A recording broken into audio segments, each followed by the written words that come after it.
I mean, they have moves that they'll have to make. There's a few things that they want to try to do. Say with the bullpen, there's still the chance that they make a trade for a starter or involving a starter that would then free up a spot in the rotation, and they'd look to go after a guy like a reunion with Kyle Gibson. That is something that they have said they don't want to close the door to, even though they declined his option.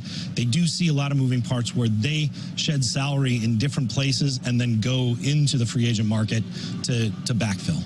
That was Derek Gold on MLB Network yesterday with Alex and Tbone on BK. Sounds like the Cardinals are at least being opportunistic in this market, and it's a smart thing to do, Alex, because you look across Major League Baseball at some of the prices that these pitchers are going for. It's insane. It sounds like it's going to be an 8-year, potentially $250+ million contract for Corbin Burnes. Listen, Corbin Burnes is a really good starting pitcher.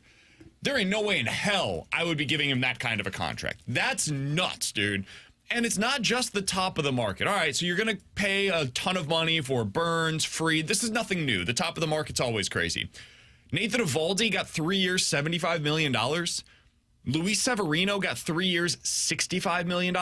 Frankie Montas, who's been like a league average pitcher, maybe below league average over the last few seasons, 2 years, $34 million, so $17 million per season. He basically got the qualifying offer over multiple seasons to be a league average starter. Even Matt Boyd got a $30 million deal over a couple of seasons, Alex. The numbers that are going around right now are astronomical. And so it brings us back to the conversation of, hey, the Cardinals have this dude who's like a little above league average in Eric Fetty, and he's going to cost you $7 million. There are roughly 29 other teams in Major League Baseball that would like to have that right now, instead of going out to the market and signing these pitchers that are somewhat equivalent to Eric Fetty, in some cases maybe worse than Eric Fetty, for multiple years and more money, double and triple the money on a per-year basis. That's what Derek Gould had to say. But Alex, you didn't have to listen to Derek Gould to find that out. Man, he's an insider. He is. We've got our own insider right here on this very thanks, show. Buddy. I appreciate that. Let's go into the Wayback Machine 48 hours ago to see what you heard right here on BK and Ferrario. Yes. I definitely think they need to listen on Eric Fetty. Look, the idea of, well, what are we going to do with our innings if we trade Eric Fetty? Look, if you trade Arenado, which clearly they're trying to do, and then you trade Eric Fetty and get a pretty good return for him, I would go out and I would sign like Kyle Gibson to a 1-year, $10 million deal. Yep. Though I am moving on from Fetty, I am in theory getting something in return that can potentially help us during this retool that helps us reset moving forwards. How about Tanner Hendrickson? Thank you. Thank you. Not just a pretty face. This guy. Tbone, did you have something on that? Martin Kilcoyne does this, where he's got something, and you're listening to TMA, and you're like, man, I think I know what he's doing here. He's giving us information without sourcing it, so that way if it ends up being wrong, he doesn't have to come back and be like, well, that plan. Is that what you're doing here? Were sources telling you something? Did you know this was the plan all along? It's just a smart baseball mind, guys. You know, just thinking out loud of, hey, everybody can afford an Eric Fetty. Any team, even small market, could take on $7.5 million, be willing to trade for that rather than go get a Matthew freaking Boyd for $15 million. Maybe I did, maybe I didn't. Hey, but you're doing I just think wrong. it makes all the sense in the world. You need to tell people, pass the blame. Come on, tell man. people You better than that this. you've had inside sources giving you a little birdie was telling you. I don't want to have it come off as if someone came up with this brilliant idea and told me. I came up with this idea. Well, now we're back to this again. This is why I can fix the Cardinals. It's a smart move. It's a genius move. Doing this would be a really smart move. It's creative. It's unlike some of the things that we've seen them do in recent years.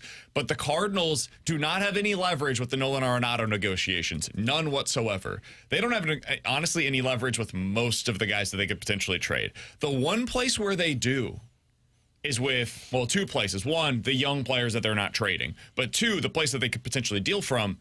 They have a surplus of pitching right now, which is crazy to say, but it's true. And one of those starting pitchers is Eric Fetty, who does not have a no-trade clause, is making only $7.5 million per year on a 1-year deal, and then potentially has the QO available for another team if they wanted to offer that to him after next season, which they very likely would if he simply just recreates what he was a year ago. This is a really valuable trade asset, man. I don't know specifically what they would be able to get for him, but I think you might, crazy as it may sound, you might get more for Eric Fetty in this market than you would for Ryan Helsley. That sounds absurd because Helsley is obviously the better player, but there is so much more available in that market, the Ryan Helsley market of closer, $8 to $12 million available right now via trade or free agency, than there is in the, hey, here's an above league average starter for $7.5 million. Show me where you can find that dude, and I'll show you a unicorn. That's what Eric Fetty is right now, man. I consider myself a genius when it comes to economy, and I'm going to channel my inner econ classes. This is supply and demand. Pretty intelligent, I know. This is, you have what the market wants right now. And the market really wants guys that aren't overpaid and frankly aren't tied to 5, 6, 7-year contracts.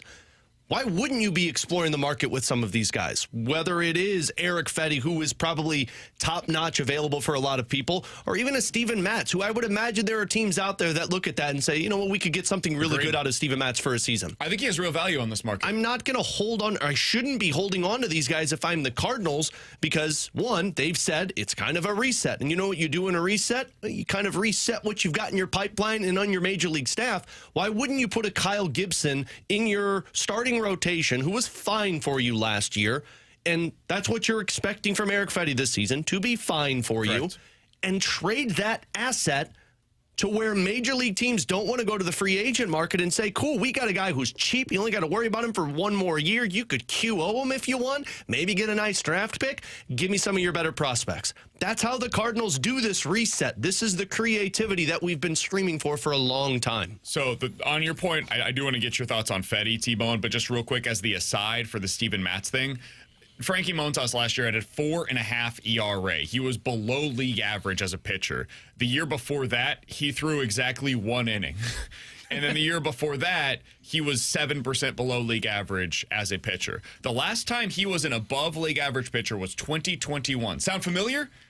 It sounds like Steven Matz, but people keep paying him because of the upside, because Frankie Montas once upon a time was a really good arm that had some upside, and he still has some of that velo. Like the idea of what he could be is still in there somewhere. That is exactly the sales pitch for Steven Matz right now. So Montas got a 2-year deal worth $34 million.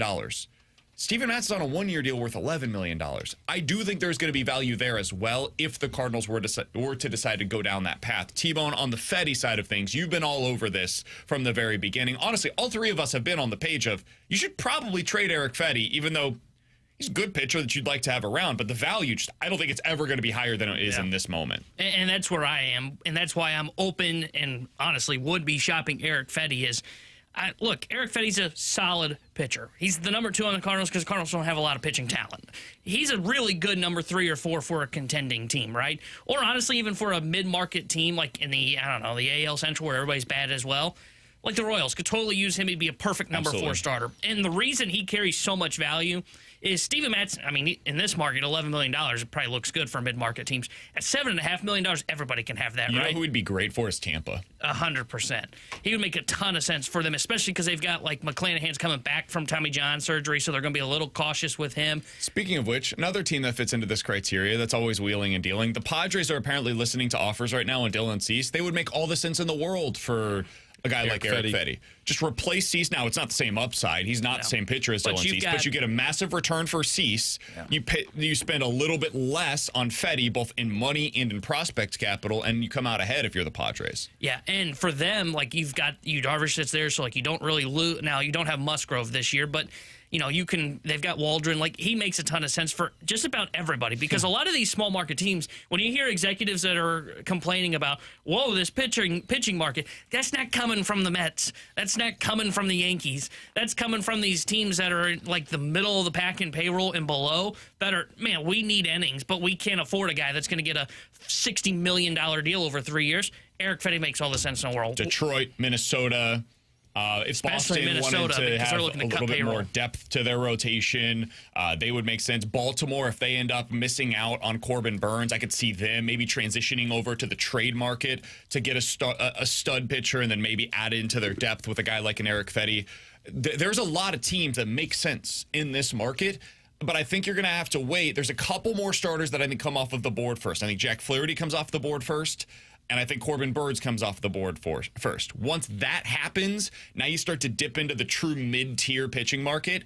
And those are the guys that I think instead of going out and spending $17 million on a mid-tier starter, teams may pivot and say, you know what, that $10 million could better be used elsewhere, or we just don't have the $10 million. That's the difference between Fetty and what we would have to spend to get into this market. Yeah. Let's go trade assets from our minor league system now to go get Eric Fetty, potentially make ourselves better for 2025. And it's a one-year deal. You don't have to go 3-4 years with some of these guys that are in that mid-tier and could market. potentially get something back in return with the QO offer. Or keep him Yeah. with the QO. Yeah. Maybe you look at it as a, hey, 2-year, $27 million deal is effectively what we're doing with Eric Fetty. Well, Frankie Montas just got 2 years, $34 million for being a pretty sizably worse pitcher last year. Yeah. So you're already coming out significantly ahead, and there's going to be inflation in the market next year. So next year's Frankie Montas might get 2 years, $40 million.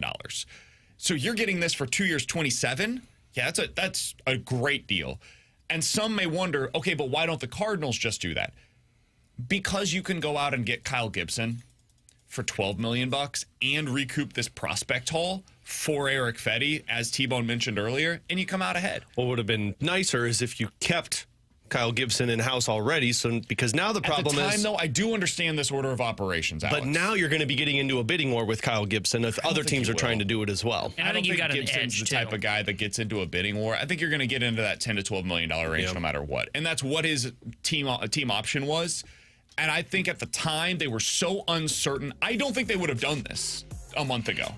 I think the RSN deal, getting signed and now locking that into place, allows for this flexibility. At the time, they didn't know if they were going to have any money coming from their RSN, so I think they had to slash all of that down in that moment. I think it was the right move, given what the circumstances were at the time. And now, if they knew then what they know now, they probably would have picked up Kyle Gibson's option. Yeah. It's probably the way they would have operated.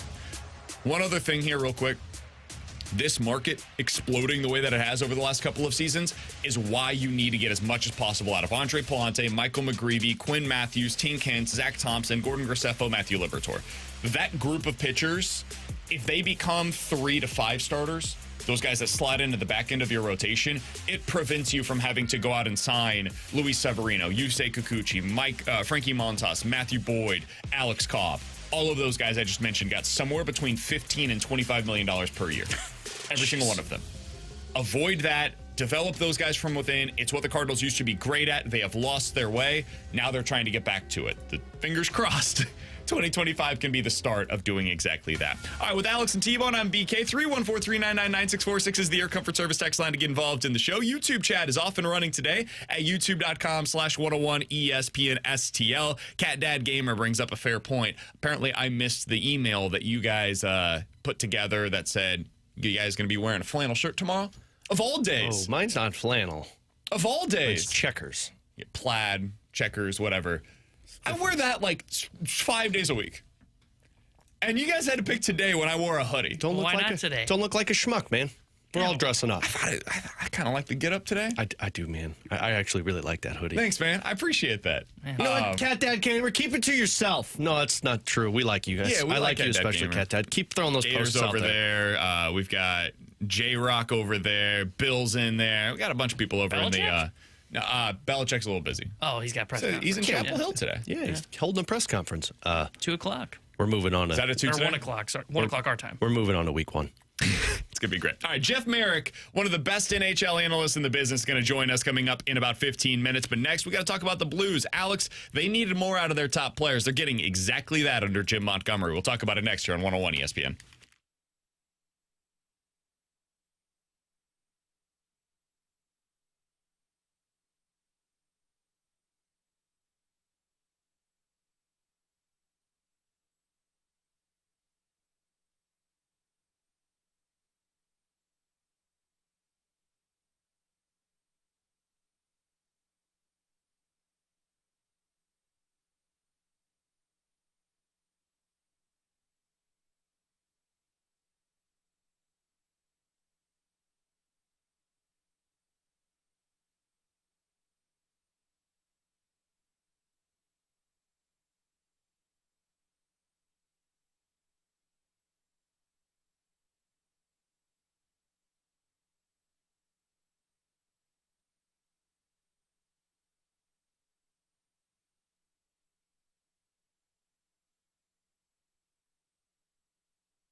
Coming up in 10 minutes, we're going to be joined by Jeff Marek, one of the best in the business. Always love talking with him. We haven't been able to do it for a little while because of the Sportsnet situation, but he has a new podcast over on the Daily Faceoff, Alex. He does it weekdays at 2 o'clock. He's going to join us in about 10 minutes or so, talking about the Blues, talking about some of the trends league-wide in the NHL. Do want to talk about the Blues and what they've been doing under Jim Montgomery for a bit, though. Blues top player since November 25th, which is the date that Jim Montgomery was put in place as the new head coach of the Blues. 7 games. Here's what some of their top players have done. Dylan Holloway, 7 goals, 11 points, and a +7. Ooh, my God, man. Robert Thomas, 4 goals, 10 points in 7 games. Yeah, he back. And is a +8. Jordan Kyrou, 4 goals, 6 points in 7 games. Pavel Buchnevich, 2 goals, 5 points. He's only played 5 of these games. He's a +3 in those 5 games. Jake Neighbors, 2 goals, 4 points. He's a +3. Parayko's a +4. And Broberg has 3 points in his 5 games in which he has played. Damn. Those are your top players. Is he a +2, Broberg? He's not. He's at a 0. Well, he's neutral. Even. Okay, I'll take an even. Every player that I just mentioned, though, is at least even when they're on the ice. Every single one of them. That's awesome. Your 2 goaltenders have been fantastic, despite Tbone saying otherwise. They have a 95% save percentage at 5-on-5. Stop living in the past about Husso. All I'm saying, Hofer made the big save. I didn't see Benner do it in that. Was installed as the new head coach. Alex, we've been saying all year, this team needs its best players to play like its best players. And now under Jim Montgomery, they finally are. Yeah, and it's not just like, yes, they're scoring the points, but even beyond that, they're generating multiple high-danger scoring chances every single game. Like, when they get into the zone, it's a consistent threat, which was not a theme early on this season. We talked before Thomas's injury. He just didn't seem like he was on his game. Pavel Buchnevich was invisible on the ice with the exception of 1 game. Braden Shen wasn't performing well. Like, you're not going to go anywhere if your best players aren't out there at least contributing to the offense or generating enough chances so that the next line can come out and pounce on the momentum. And now every single one of those lines, everyone that you just went through, are all a part of 3 different lines. And that's the depth of scoring that we thought the Blues could have. The problem was they just weren't generating the offense enough. If your top line is going to play, I'll be really interested to see what the line combinations look like when they hit the ice. The same. I wonder if Saad comes out and they put Matthew Joseph back in. Like, I wonder if you try and get him going a little bit more. But whoa, we won last game. We can't touch those lines. You know what? That's why I think they'll be the same. That is a mindset, I guess. That is a mindset. But when you've got 3 different lines that can go out there and generate those high-danger scoring chances, consistent offensive zone time, yeah, you're right back to where you thought you were at the beginning of the season when your best players are playing. This is how you compete, and this is how you reverse that trend of having a ton of dudes in the minus and being like, well, this team's not a playoff squad.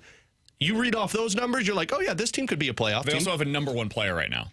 Like, Dylan Holloway has been the go-to guy, right? I said going into the season, I think there's 2 spots that are still very deficient for this team, and it's number 2 center and a legit go-to top-line winger.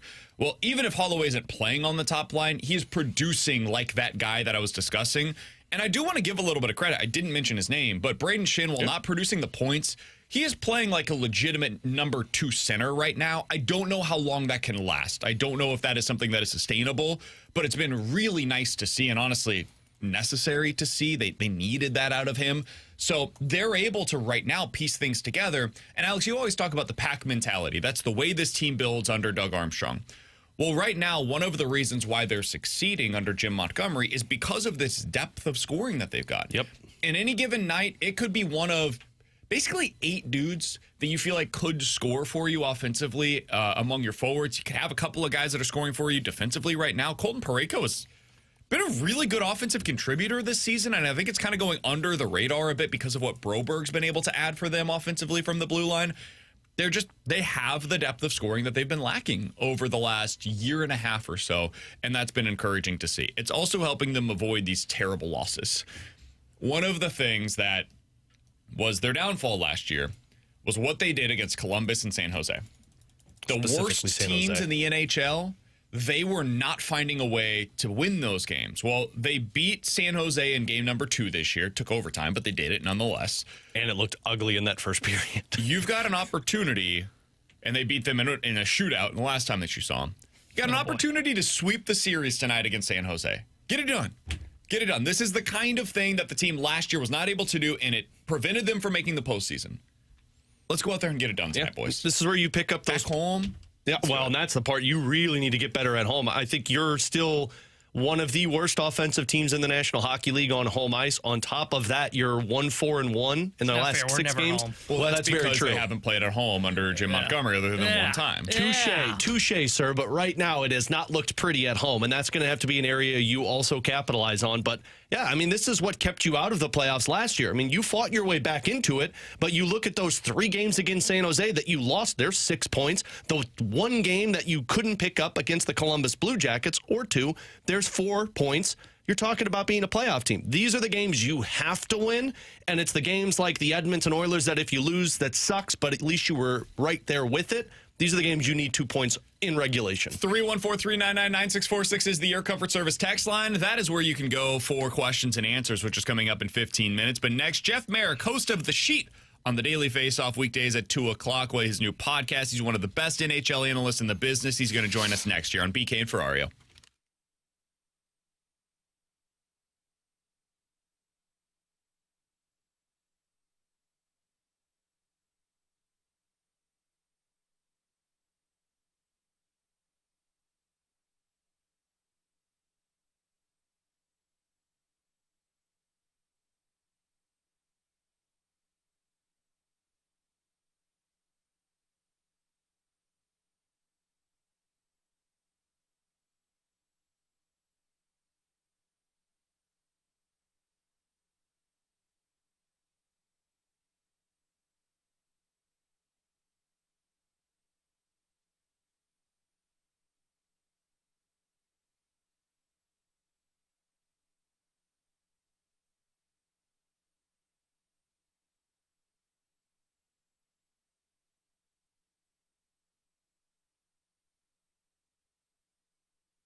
Tanner Hendrickson here with a Sports Center update driven by Johnny Londoff Chevrolet and Johnny Londoff Autoplex. Blues back in action tonight as they return home to host the San Jose Sharks. We'll have pregame coverage starting at 6 o'clock with Alex Ferrario and Joey Vitale. Then Joey will join Chris Kerber for Puck Drop at 7. The Sports Center update is driven by Johnny Londoff Chevrolet and Johnny Londoff Autoplex. See you in the Londoff.com. Chevy, together we drive.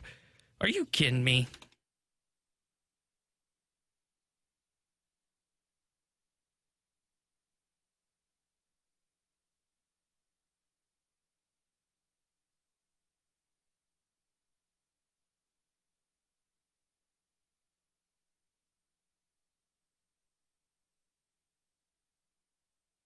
Alongside Alex Ferrario and Tanner Hendrickson, I'm Brandon Kiley. Happy to be joined by Jeff Marek. He is the host of The Sheet on the Daily Faceoff. You can hear that weekdays at 2 o'clock. You can find all the links for that on his Twitter account, at Jeff Marek. It's been too long. We appreciate his time. As always, he joins us via the Callier and Thompson hotline. Jeff, how you doing today, my friend? BK, Alex, how you guys doing? We're doing fantastic, man, and we're doing well because the Blues are playing much better lately since Jim Montgomery was hired as the head coach. Yeah, I think the last time we talked to you, Jeff, this team wasn't very good. They were playing bad. The roster was a little up in flames. So we get you in better circumstances now. What have you made of this turnaround under Monty? Not altogether surprising at all. Listen, Jim Montgomery's an outstanding coach. We all know that. He's a Jack Adams quality coach. We all know that. Well acquainted, as you guys well know, with a lot of players on this St. Louis Blues team. So honestly, not exactly shocked at all. Like, players like him. He's a great coach. He's getting a lot out of his team. I think the record now, you guys are close. I think it's like 5-1-1 under Monty so far. So not a shock, not a surprise. I'm loving watching St. Louis these days. And I know I'm biased because I've seen him play since the minor/youth hockey days at York Simcoe Express. But, man, Robert Thomas is on a different level right now. He is. On a different level. And I've maintained this for years. Everyone's sleeping on one of the most creative playmakers in the game, period. Like, there are a lot of great ones. We all know it, but I'll put Robert Thomas in against anyone as far as playmaking goes in the National Hockey League. Well, and it goes beyond playmaking, too, doesn't it, Jeff, for how good he is on the defensive side of it, going up against the other team's top players. Were you surprised that he didn't get any consideration for Team Canada? I think he's going to be one of the first calls, but considering he missed, a dozen games to kick off the season with the ankle issue, I'm not. But look, there's a lot of hockey to be played between now and February. I don't think that the rosters that we've all seen and are accustomed to right now are going to be the rosters by the time they drop the pucks here in Boston and Montreal. So it wouldn't surprise me if by the end of all of this and we finally drop the Four Nations pucks, that we're seeing Robert Thomas on there. He's just had that kind of season, has come off this ankle issue, brilliantly.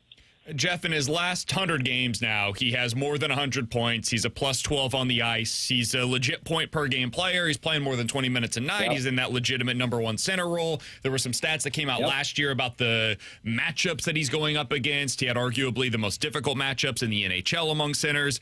We love him locally. It's hard for us to find people nationally, though, that appreciate him the way that we do locally. And so that's one of the things that I love about talking to you is you do appreciate him that way. Put in context for us from the national. Hey, we love hearing people confirm our priors. Absolutely. Put it into perspective for us nationally. You have a better pulse on the NHL beyond just St. Louis than we do here locally. Where does Robert Thomas rank right now among the centers in the league? Like, is he getting into that upper echelon for you?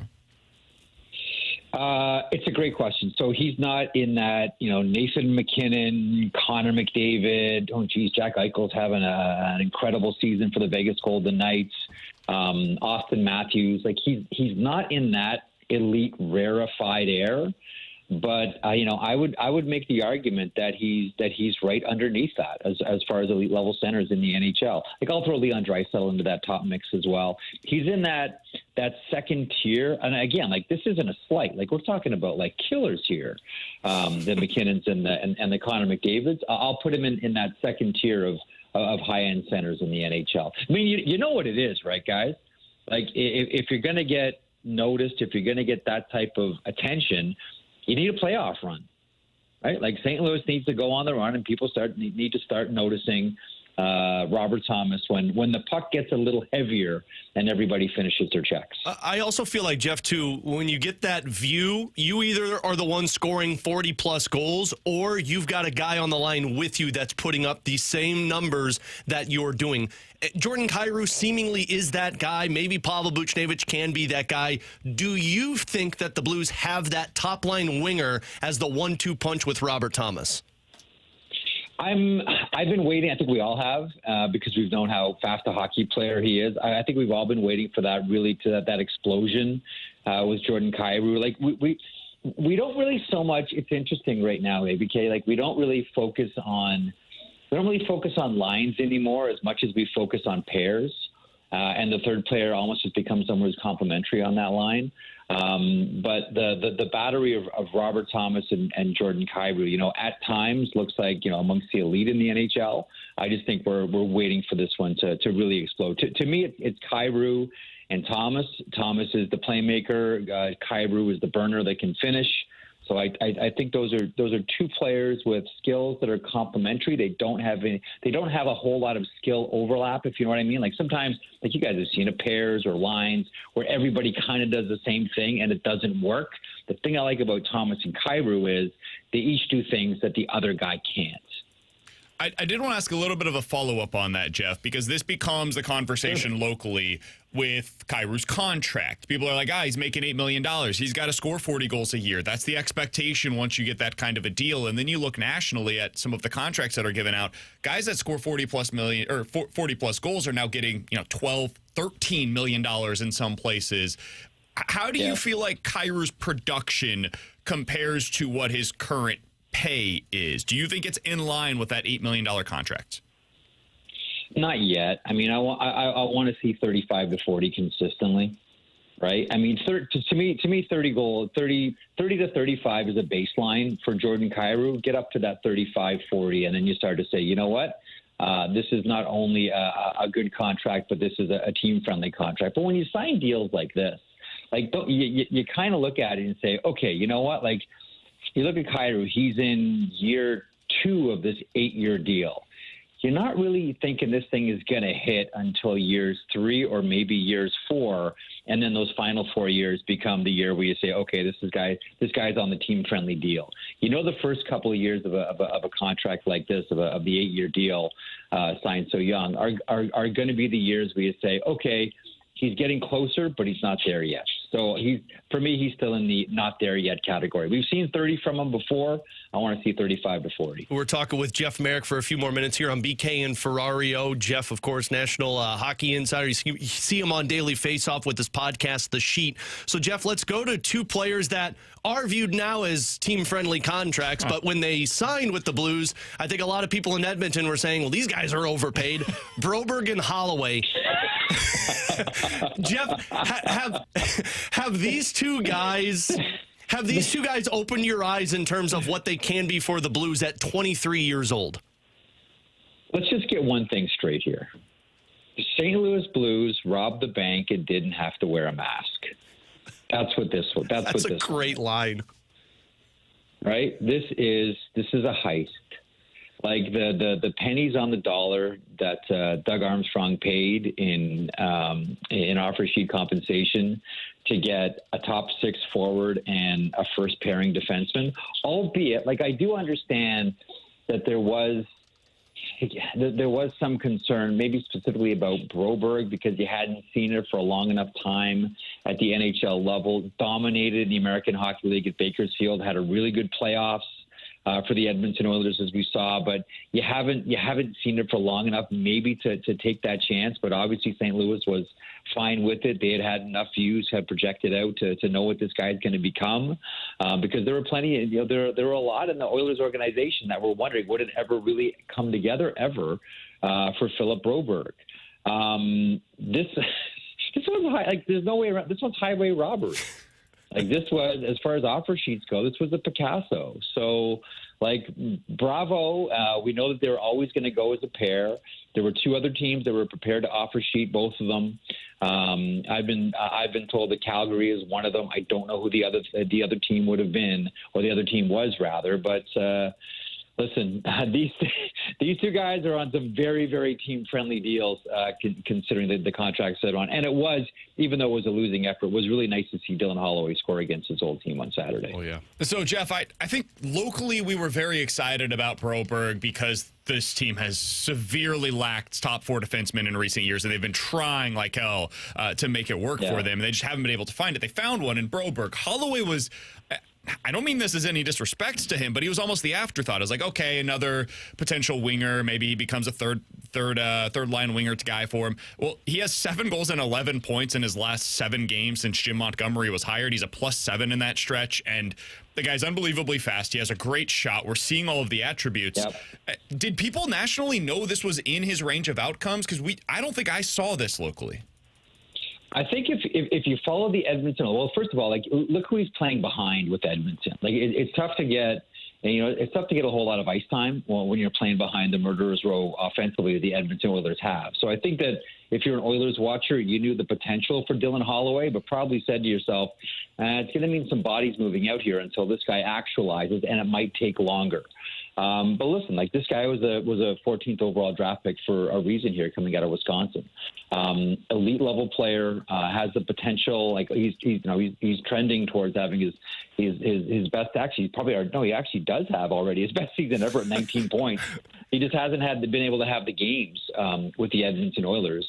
I don't know about afterthought because everybody looked at him and said, we know what the potential is here. This guy just needs an environment to prove it. And make no mistake about it. This was part of the reason why Dylan Holloway signed the offer sheet, right? Like players, didn't have to sign this thing, right? Broberg was always going to do it.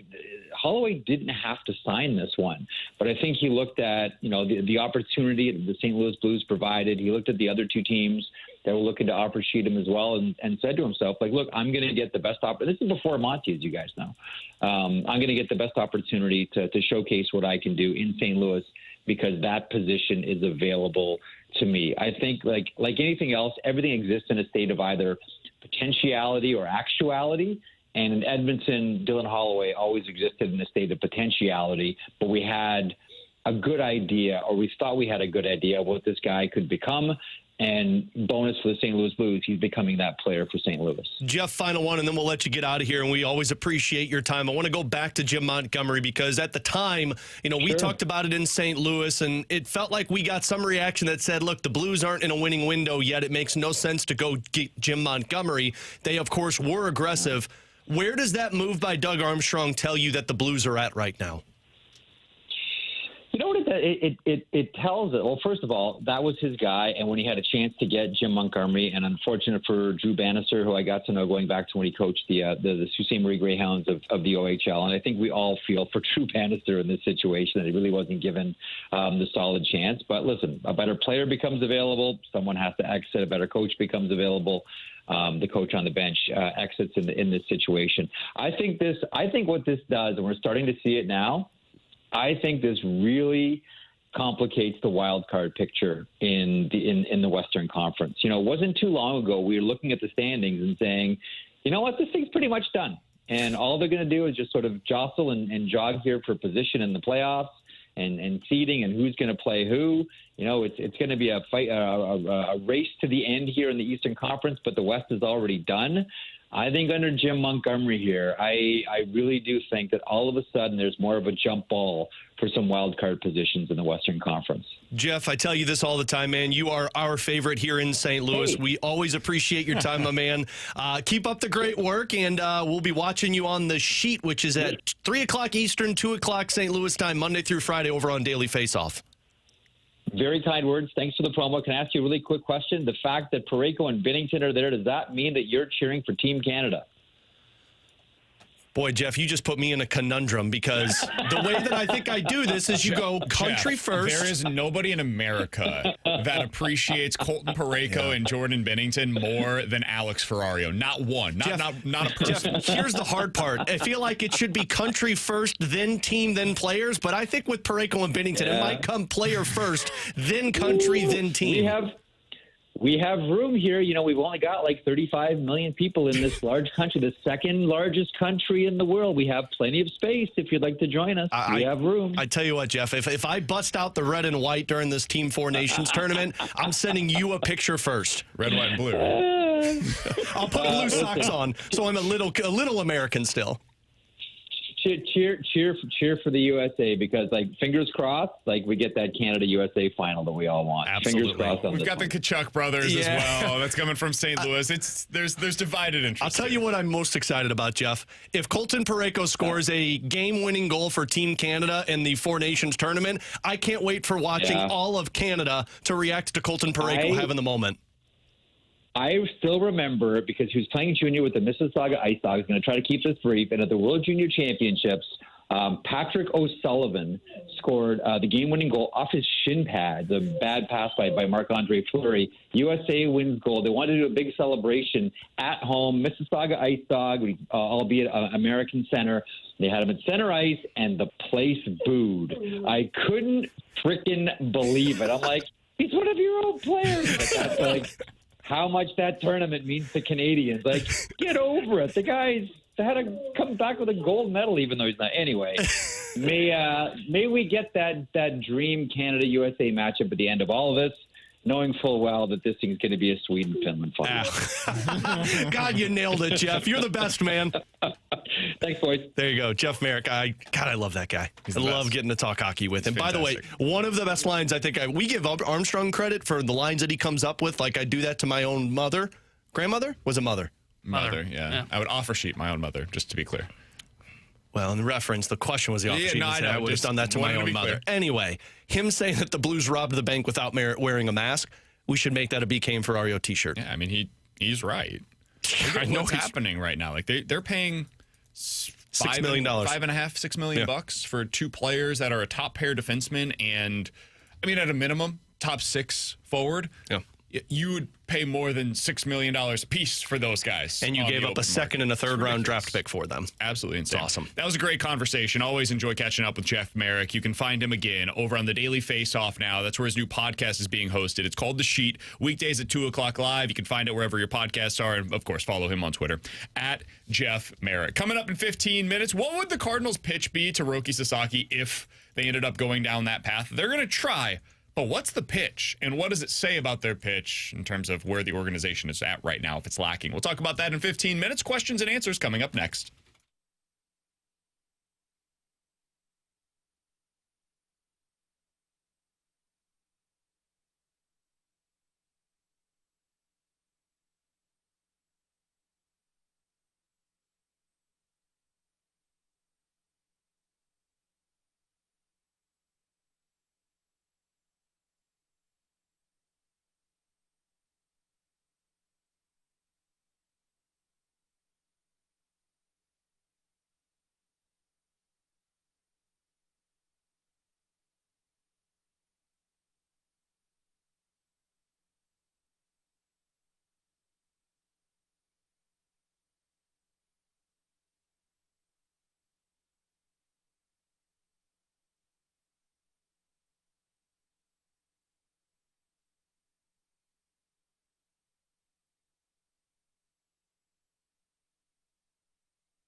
314-399-9646 is the Air Comfort Service text line for questions and answers. Get those in right now or get them in over on the YouTube chat, youtube.com/101ESPN-STL. That's where DJ Patty Cakes, Boone, J-Rock, Bill, Cat Dad Gamer, Bacon Wrapped Wiener, they're all over there in the graveyard chat right now on YouTube. YouTube. You heard the hesitation of him wanting 101 ESPN. He was deciding if I should read that name off. No, he definitely wanted to. Oh, I know he wanted to. That was the hesitation, though. though. For Tbone.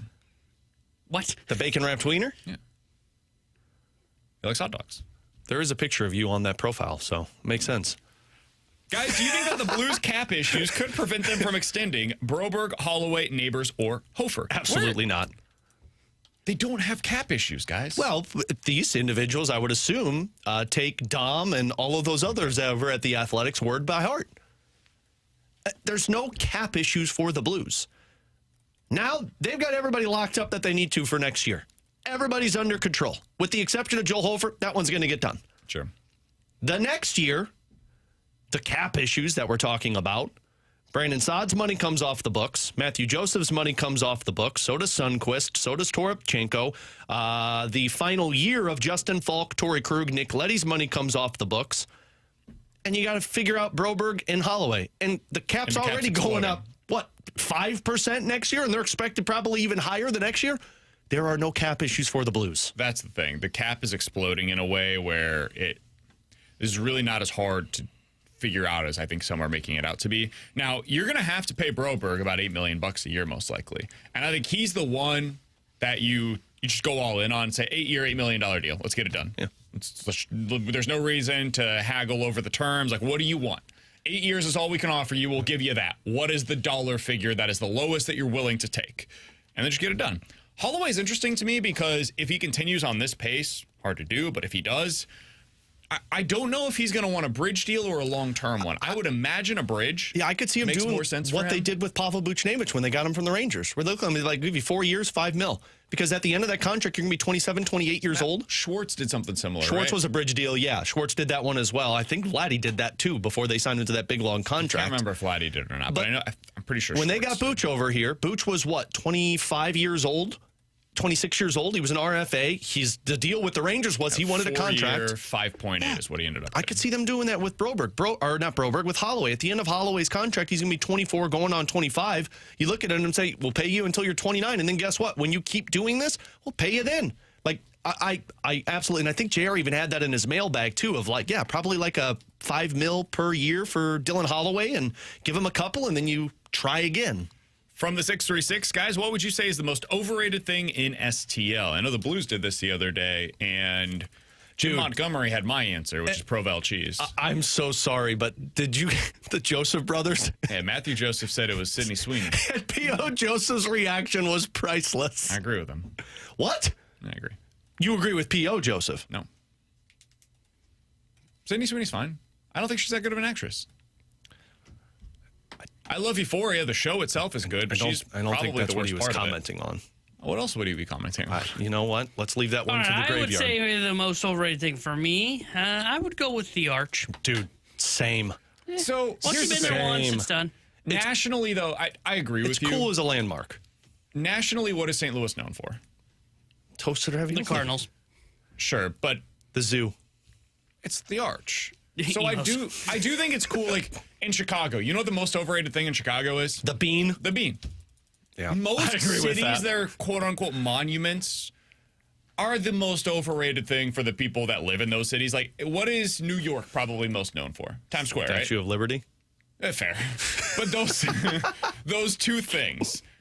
There's a bunch of tourist traps that people from New York, like, that's not New York. Yeah, the Empire State Building. Yeah. They don't. That's not something you do when you live in these cities. It's something But the Arch is cool because what you're known for. You see it, and it's a really cool monument. It's overrated in the sense of you got to go check out the Arch. No, I don't. When you've been up there once, you've been up there 1,000 times. Agreed. And that's the part that it's like, okay, it's fun. And if you want to go to like high places just to overlook a city, you can do that in Colorado. every city. Oh, Provel, though, is the answer. Provel cheese. I'm sorry, guys. You guys That's are wrong. You guys are stupid. We weren't asking for wrong I love though answers. that Jim Montgomery is just like throwing that heat out 5 games into being a I part of the respected the boomed hell tonight. out of it. I respected the hell out of it. I love P.O. From the Joseph's 314. response. This is because you guys aren't from St. Louis. You live outside of it. The true St. Louisans love the Arch, Alex. Okay, yeah, sure. Born and bred. See, just like me. Yeah. I love the Arch, but you don't because you're an outsider. Yeah, true St. Louis. Yeah, you're right. I'm not from these parts. I'm not from these parts. Grew up on the hill. Not from around here. Is KC just known for great barbecue? Yeah, that's our... And the my Chiefs. Hometown, the monument is barbecue. Can that The be monument is barbecue. You fly over, you see their barbecue places. That's right. You can see the jack stack. You see the flames smoke going. coming out of Kansas City, and it's like, barbecue. That's right. What else would it be known for? I mean, fountains is kind of the thing, but... I don't even know what that is. Fountains? I don't know what that is. You don't know either. what fountains are? No, I know what fountains Oh, you're are. just talking about like a water fountain? Literally, Yes, you're known for your it has water the fountains. most city, or it has the most fountains of any city in America per capita. Don't think I would brag about that. That's a fun fact. I didn't. Guys I said they're known for You guys barbecue. are also known for mispronouncing crayons. That's true. Freaking cranes. Crowns. Like a What? crown that, growing up, they have a place called Crown Center, and they had a Crayola cafe. I thought it Did was... you eat crayons? Nope. I didn't. You would think so.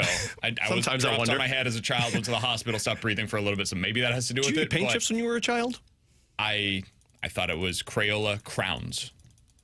Not crayons, crowns. That's what I thought it was pronounced as. Literally Now I'm pronounced questioning how I say Crayola. it. Crayola, but they're going to call it crowns. Crayola It's crowns. spelled the same as Crayola, but we're going to pronounce it crowns. Yeah, I was stupid. I am stupid. Is. Wait, I think I can say crowns.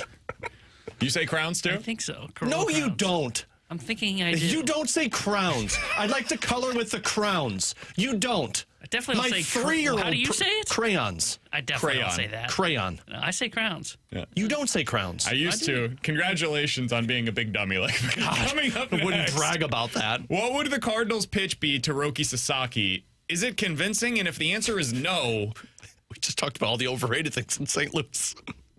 That's the pitch. if it's not convincing, what can they do to get there after this upcoming season? We'll talk about it next year on 101 ESPN.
With Alex and Tbone, I'm BK. You got BK and Ferrario here on 101 ESPN. So for those not familiar, Roki Sasaki is this year's pitcher that's coming over from Japan. We had last year Yamamoto, the year before that, the Cubs pitcher Shota Imanaga. We've had a lot of these pitchers that have come over and had real success in Major League Baseball over the last few seasons. Well, this year it's Roki Sasaki. Now, he's 25 years old, so this is a bit of a different situation than some of the other players that have come over, Alex. It's not a free agency bidding war. They're able to use international signing bonuses, which, I mean, the best team in Major League Baseball, like the team that has the most money allotted to them is like $7 million, and the least is like $3 million. So that's not going to really determine where Sasaki goes. He's going to choose a team based on, pitching development, relationships, potentially geography, market, whatever. But it's going to be about more than just the money for him, which is what makes this most different. And the other day, John Mozeliak told people, yeah, we're going to give him our pitch. We're going to try. No reason not to. Here's Derek Gould on that on MLB Network yesterday. He fits with what they're trying to do. And, Joel Wolf also represents Sasaki. The Cardinals have a good relationship with him. He mentioned yesterday that a small market might be the best, quote-unquote, soft landing for Sasaki when he comes from Japan. The Cardinals don't want to pass on that. They also want to be prepared to be, opportunistic with what that does to the international market. So, yeah, they're definitely going to be aware of that, and they want to make a play for that just to see what happens. They'll try. They are not optimistic that they'll be the team that he chooses, but they don't want to have it happen, and they want him to say no. They don't want to wonder what could have been. So I'd be shocked if they signed him. I do not think that he's going to choose St. Louis. I would still bet today on him signing with the San Diego Padres. I think that's probably part of why they're listening on Dylan Cease. It's because they know, hey, we've got this kind of thing in the bag. He could potentially replace what we have in Dylan Cease. He's going to be super cheap, and Dylan Cease allows us to recoup some of the value via prospects capital that we traded for him a year ago. But, Alex, if the Cardinals were to pitch him, when they pitch him, what's the pitch? What makes the Cardinals unique? When you're in this meeting, there are a lot of teams that can say something similar, right? You can come here for the history. Like, yeah, the Dodgers can say that. The Yankees can say that. The Red Sox can say that. The Cardinals can say that. What makes you unique, though? Why is he choosing your team over the other 29 teams? It's not about the money. What is it about your market that specifically will appeal to Roki Sasaki, starting pitcher coming over from Japan? If you were in Mo's shoes and you were a part of these meetings, what's your pitch include? Well, the first thing it's going to include is Lars Nootbaar. I think that's pretty obvious. I would imagine that's on everybody's page because that's a superstar to where Roki Sasaki was playing. If I'm the one pitching them for the Cardinals, and look, I understand there are other teams that probably have better pitches than this, but just going off of my team, we have not been very good these last couple of years. The hope is this thing turns around fast, and we think you can be a major part of it. Look at our young core of players. We've got a young group of guys who are major league ready, who are now getting an opportunity to take this team into the next era of Cardinals baseball. And we want you to be one of the faces of that young core. I don't know how much else they have to sell. And again, I could imagine there are other teams that are those smaller markets that he's hoping to land in that have that ability to sell that. They do have that rich history, though, that they can cite back to of like, this is where we were, this is where we are now, and this is where we want to be, and we want you to be a part of it. Boston and Baltimore, why do the Cardinals have better history and a better young core than either of those two teams? Like Baltimore, you've got them on the history, no doubt about it. But young core, they've got you beat. Is Boston considered one of those small markets, though? No. I was going to say, Baltimore is, though. Baltimore absolutely Kind is. of. Yeah, but if you're St. Louis, if you're Baltimore, yes, it is a smaller market, but in terms of baseball craze, it's actually got more attention on it, I would argue, than a place like Baltimore, and at times more so than Boston as well, because Boston moves on to football, they move on to hockey, they move on to basketball. Like, it is not a 365 days a year kind of a conversation there the way that it is here in St. Louis. So in some ways, there's actually just as much, if not more, attention paid to baseball in St. Louis than there are even in the biggest possible baseball markets. Correct me if I'm wrong, though. Wasn't this about the Japanese media and how he was trying to kind of stay a little bit under the radar with that type of media? It sounds like it. I also think some people ran with that a little bit too much. After seeing the full question and quote, it was a leading question. It was, hey, would he consider a smaller market team? And the answer was, well, sure, that's something we would consider because it's possible that would be better. He had the bad experience with the Japanese media. It's possible that, mental health-wise, it would be better for him. So it was a bit of a leading question, and there's some truth to that, Alex, but I think that's more of why he wouldn't choose a West Coast team. Yeah. if you're going to the Northeast, like New York probably would be a different factor in this as well. Maybe I'm wrong on this. I don't know how many Japanese-based reporters there will be in Boston. Yeah. Well, I go off. I mean, they've had players like Japanese-based players in the past, so I don't know like what the media coverage is in that one in that sense. But I mean, like the Cardinals could say the same thing. Now they don't have the same type of media that those West Coast teams have. I mean, you see it. Yeah, we've been down there, Tbone. Whenever you have like the Dodgers come into town, for example, the number of Japanese-based reporters that will then come over to talk to Lars Nootbaar, it's crazy. But Newt doesn't have that. Newt doesn't have those guys following him around day to day because he doesn't have the same prestige in Japan as the guys that come over from Japan do. So that's something certainly worth noting. Tbone, for you, what would your pitch be? I mean, if I'm being honest, I struggle with this. I don't know what their pitch is. Now, maybe they can come with the idea of, hey, look, we are now reinvesting money into our minor leagues. So with that being said, what does that mean? Well, that means we're getting the latest and greatest in technology for pitching-wise. But, like, that's not going to separate you from everybody else because everybody else actually has that while you're trying to invest in it. I don't know if they have a sales pitch outside of, hey, just come play with your buddy Lars Nootbaar. That's about it. Like, that is the leading historical team, smaller market, play with Lars. Hopefully you can help lead us out of this retool. Like, I think that's it. And be potentially face of the franchise. Or if he doesn't want that, which it sounds like he might not. That's true. Hey, we've got other guys here that can take on that load of talking to the media day to day. And even like the history now, like, yeah, that is one thing that you can point to. It's not like you can sell them on, hey, well, you'll get to see, you'll get to hang out with Bob Gibson at spring training. There's not a lot of pitchers that are in that realm anymore, right? There's no roving instructor that is that's just a casual Hall of Famer walking around. Like Jack Flaherty always mentioned, I loved it because Bob Gibson would be at spring training. They don't have that now because Chris Carpenter's elsewhere working for somebody else. Waino, even if he did come back and did stuff like, he doesn't carry that aura of a Hall of Famer. I don't know what their sales pitch is outside of what you just said. And the reason why I wanted to bring this up is because they need to get to a place within the next few years where the next Roki Sasaki, whoever that may be, they've got to pitch. And the pitch has to be, look at what we did with this young pitching. Look at what we did with Quinn Matthews. Look at what we did with Michael McGreevy. Look what we were able to accomplish with Tinkins. Look what we were able to accomplish with whoever they end up getting in this upcoming draft. Look how they thrived in our system, and we were able to make these 4, 5, 6 different tweaks to their arsenal. Look, Andre Palante can be a potential basis for this with what they were able to do with him last year. And now projecting forward, hey, we can be the new Milwaukee Brewers. We can be what the Brewers did, what the Tampa Bay Rays have done. Chaim Bloom, look at his history, and now he's doing it again here in St. Louis. That's got to be the next pitch. Right now, I don't think you have one. Not one that is actually convincing.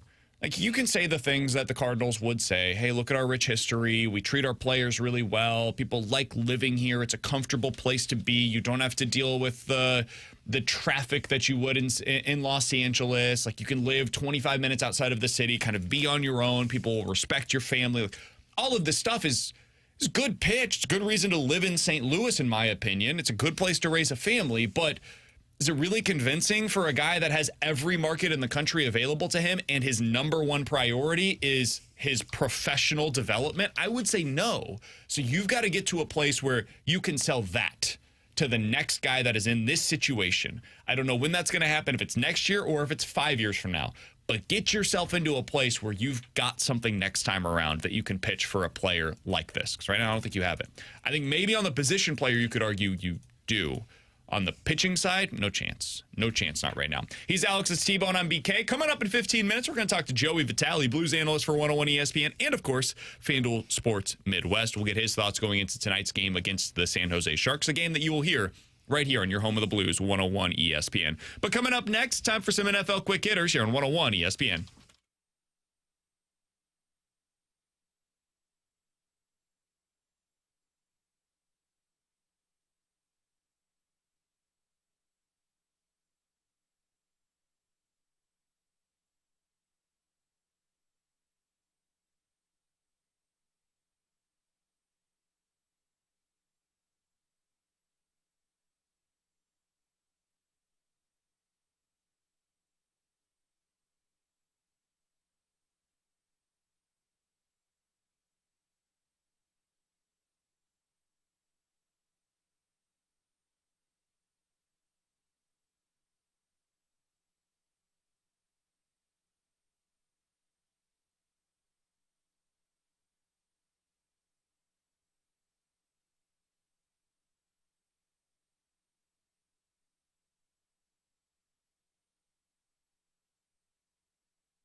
Alongside Alex and Tbone, I'm BK. You got BK and Ferrario here on 101 ESPN. Joey Vitale in about 15 minutes. But right now, let's dive into some NFL quick hitters. And this is technically not an NFL story, but Bill Belichick is one of the greatest coaches in the history of the league, arguably the greatest coach. And he's now going to college. North Carolina is where Bill Belichick will be coaching next year.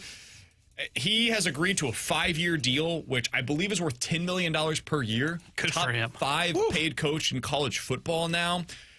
There's been also some reports about what they're doing with their revenue sharing. Now, revenue sharing has been a little bit convoluted, but the way that it works, my understanding at least, you can put anything between $0 up until $20 million into the pot for the revenue sharing, depending on where you're at as a school, what you want to invest in football. Oh, sorry, Bill. Previously, North Carolina. School. Hold on. Previously, North Carolina was investing roughly $4 million into that pot. They have committed to Belichick they will be investing the full $20 million that is available to them. So, oh boy, North Carolina is all in on football right now, and Bill Belichick is the reason why. Alex, I am unbelievably skeptical that this is going to work. There was reporting today on ESPN about the coaching staff that he wants to bring. It's potentially going to include Josh McDaniels. It's going to include Matt Patricia. He's bringing his former GM and Mike Lombardi with him to North Carolina to serve in the GM role that he's going to implement at UNC. Bill's running this like an NFL team. Correct. Nice. Which is the case at a lot of schools now. Like a lot of different schools are now run the way that an NFL program is. I don't love some of the hires that he's made already, or he's planning to make. I don't think this is going to work. Alex, where do you fall on this? Do you think this is going to be a successful run for Belichick at North Carolina? I do. I think when you have a name like Bill Belichick, I think there's going to be a lot of emphasis and excitement surrounding that program. Now, how long does it last? That's what I'm skeptical about. I think you might get like a 1-season bump where it looks really good and you're like, oh, damn, this worked well. He is behind the 8 ball. Tbone mentioned it during the commercial break. Like, man, you haven't even jumped into the transfer portal yet. Like, you haven't even done anything with this recruiting. You are behind the 8 ball. I do think you're going to get a little bit of a bump specifically in a weaker conference to where you can jump into. I think this might look good next year, and then 2 years from now, it is going to start looking like a disaster pretty quick. Where's he getting the players, though, for next year? I don't know. Because the portal's already open, and people are already, like, committing. Like there are kids that are not just on visits. Kids have already committed to schools. The recruiting class for next season is done. It's over. There's no more convincing kids to flip over because Bill Belichick's your new head coach. Signing day happened. Mm-hmm. It's already. I'm highly skeptical of the long term, and I think that for next year they are so far behind the 8 ball. I don't know how they get it back. Like, next year could be really rough for them in terms of the availability of kids. I think it could go similar to what Dion was in year 1, which was a disaster. And then he's got to figure it out by year 2, 3, and 4. And I don't know how that's going to go. Yeah, I don't think this is going to work because I was going to give him the leeway, right? I said this, I think yesterday or 2 days ago, whenever the hell this news broke. I said, look, Belichick, it runs like the NFL now in terms of how it is just structural wise, where you've got a general manager, you've got a head coach, but it's recruiting. How does Belichick connect with the younger guys, right? How does he connect with high school kids? How does he connect with college kids that are in the transfer portal? And bringing in these coaches that he's bringing in that don't have great resumes in terms of how they are viewed from a player perspective in McDaniels and potentially Patricia, now I'm out. I was going to give him the leeway. I was going to say, okay, if you're going to go get some of the best college minds to help you do this, I can see how this works. But if you're just thinking, oh, I can build this like an NFL program, what separates you from Georgia? What separates you from Texas? What separates you from some of these other great SEC schools that are basically just, hey, come play with us. We're not a total a-hole, and we're also going to develop you and make you an NFL prospect. What separates it? And by the way, we have a less complex system than what Belichick, Patricia, and McDaniels are going to want to run. I think this is going to be a disaster. Somebody on the text line from the 636 said he's the greatest coach of all time. He's better than Andy Reid. He's going to get this figured out because he's the greatest of all time. Maybe. He's the greatest of all time at coaching men in the NFL in an era that has changed. He did not have, according to reports, any interest from teams across the league. He wanted the job in Chicago. Apparently the Bears weren't interested in him. They want to hire Ben Johnson this offseason. He did not have an opportunity to go back to the league, and that is why he's coaching in college now. The league rejected Bill Belichick, not the other way around. This was him breaking up with a league that had already broken up with Bill. So I agree. I think he's the greatest coach of all time. I also think times have changed, and the way that you coached in 2005 is very different. Think about the college coaches that were successful in 2005, both on the basketball and the football side of things. Now think about how those coaches would translate if they coached the same way in today's game. I don't know how much that would work. And we saw the NFL level. It really waned by the end with Belichick. I don't think that this is going to work in college. I'm fascinated by it. I'm certainly going to be paying attention to it. And I think it'd be really interesting if it does end up working out, and it speaks to a potential model that exists of college or of NFL coaches maybe dropping down to the college coach level. But I would bet against it at this point in time. All right, next thing up as we go through some NFL quick hitters. Big game in the league tonight. Yeah. Tbone's Rams going on the road against the 49ers. NFC West battle between these two teams. It's a 3-point line in favor of the 49ers. They're expecting to have Garindo, their running back in action tonight. They're expecting to have Dre Greenlaw, also their starting linebacker that tore his Achilles in the Super Bowl. He's expected to come back for this one tonight, his first appearance of this season so far as well. Alex, how do you see this one going? I think the 49ers are going to make this one competitive. I know Tbone's all aboard this Rams going to win the NFC West. Yeah. I think it's coming down to the Rams and Seahawks. I'm counting out the 49ers, but I'm not counting out the 49ers to be able to shut down at least that offense for the Rams. I don't think the 49ers have a very competitive offense themselves right now with all of the injuries and the weird soap opera that's been taking place between Tbow and his quarterback, but I think the 49ers at least keep this one competitive, and I think they actually beat the Rams. Whoa, join the rampage, man. No, God, no. That's the San Antonio rampage. Oh, no, hell no. I think the Rams win. I do think it's going to be closer than what some people might expect because everybody will look at the San Francisco 49ers and go, man, how their offense has been bad this year. They're dealing with injuries. I just think when you look at the LA Rams, their offense is now clicking. Defensively, though, they are not. And I think that's why San Francisco can keep this close. I think if the Rams are going to win this, they need the offense to put up 27 points. Put 27 plus. Agreed with you on that. On the road has been a bit of an issue for the Rams this season. Lost at Detroit, got destroyed at Arizona, lost at Chicago earlier this year, took overtime to beat Seattle on the road, had a close game against New England on the road, close game against New Orleans on the road. There are some concerns there. I just think they're the better team right now. San Francisco is... I know what they did last week against the Bears. I think that was more of a mirage than anything. What we have seen from them over the last 6 weeks is that they're just not that good, man. So I'm going to take the Rams straight up in this one. I'll have that in my Pick'em challenge for the Fastlane versus Riz show. I think that the Rams win this one straight up. They go on the road. They fix their road woes because they are the team, to me, that has much more of a chance to get into the postseason. This is a borderline must-win for them. They got to get this one done, and then they've got 2 games to finish things out at home against the Arizona Cardinals and Seattle Seahawks. They'll have an opportunity to win this division down the stretch. All right, he's Alex, it's Tbone, I'm BK. Coming up next, we're going to talk to Joey Vitale, Blues analyst for 101 ESPN and FanDuel Sports Midwest. Want to get his perspective on Dylan Holloway, what we've seen lately from Robert Thomas as well. It's not getting the same amount of publicity as Dylan Holloway, but he's really upped his game. What's he seeing from those two? We'll ask Joe next here on 101 ESPN.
Tanner Hendricks near the Sports Center update driven by Johnny Londoff Chevrolet and Johnny Londoff Autoplex. Blues return to action tonight as they host the San Jose Sharks. We'll have pregame coverage starting at 6 o'clock with Alex Ferrario and Joey Vitale.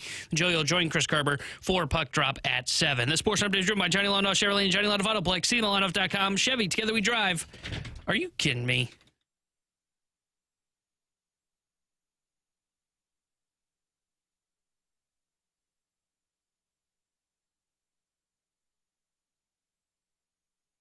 Alongside Alex and Tbone, I'm BK. We have a little bit of news to pass along. This comes from Lou Korak of NHL.com heading into tonight's game against the Sharks. Roddick Fox is going to be out tonight. Montgomery said Fox is likely to be a player on Saturday in Dallas. Matthew Joseph will slide into the wing on that fourth line. Nathan Walker is expected to play center for them. Montgomery then updated exactly what happened to Roddick Fox, and it's terrifying, and I want to get Joey Vitale's thoughts on this here in just a moment. Quote, the cut was, I'm not a doctor, but it was real close to his privates. And with that as the backdrop, we go out to the Collier and Thompson hotline to be joined by Joey Vitale, Blues analyst for 101 ESPN and, of course, FanDuel Sports Midwest. He joins us each and every Thursday on BK and Ferrario. Joe, appreciate the time.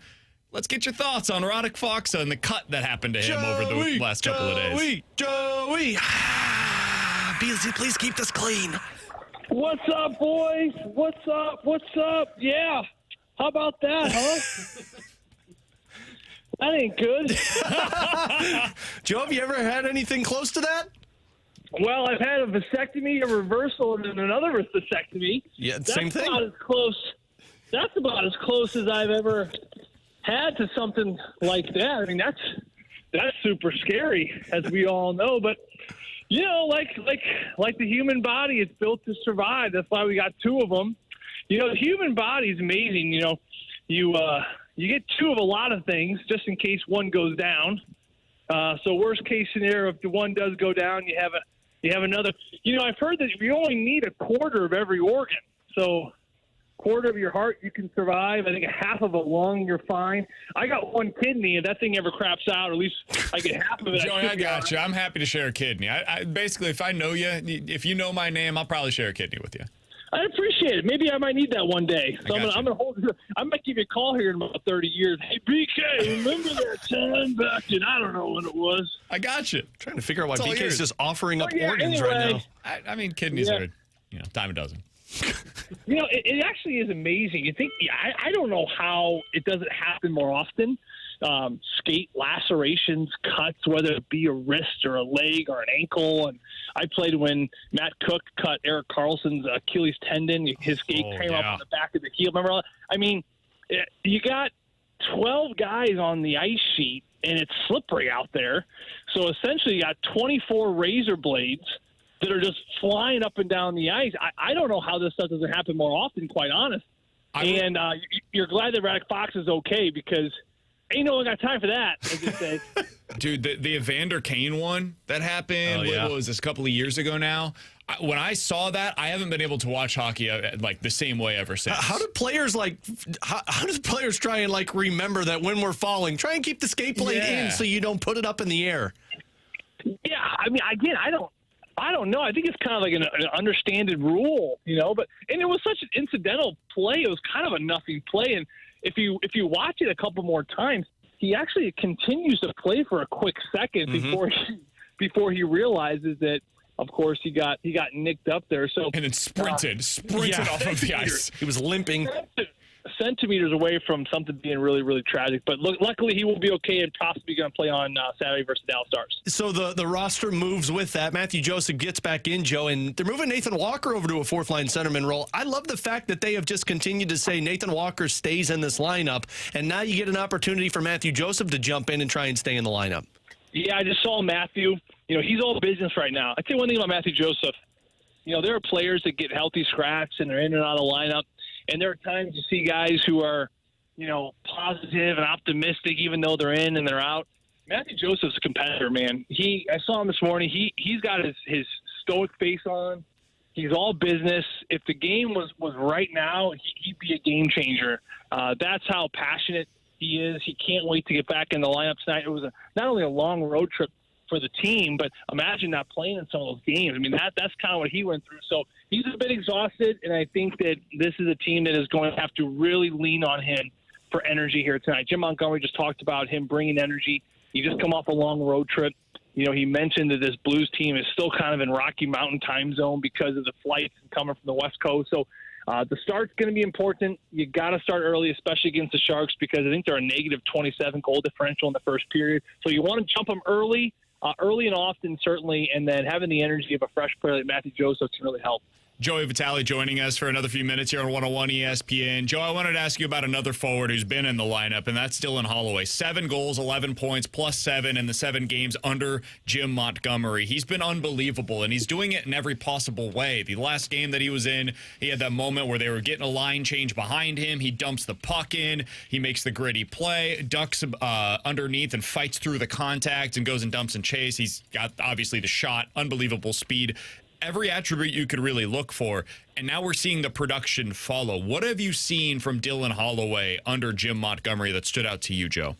Well, I think that it's a player who is thriving under the type of coaching that Jim Montgomery provides. Every player has their specific things they like about certain coaches. Believe it or not, some players really thrive under a John Tortorella type. They like that kind of like disciplinary, direct approach. Craig Berube, a lot of players loved playing for Chief. He was tough. Some players did not like playing for Chief, as we know.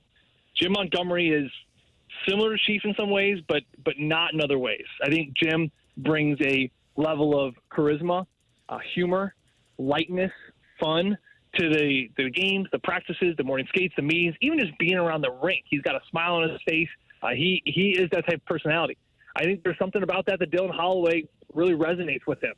And I think for a lot of young players like Zachary Bolduc, who just picked up his 4th of the year, he had all his goals have come under Jim Montgomery.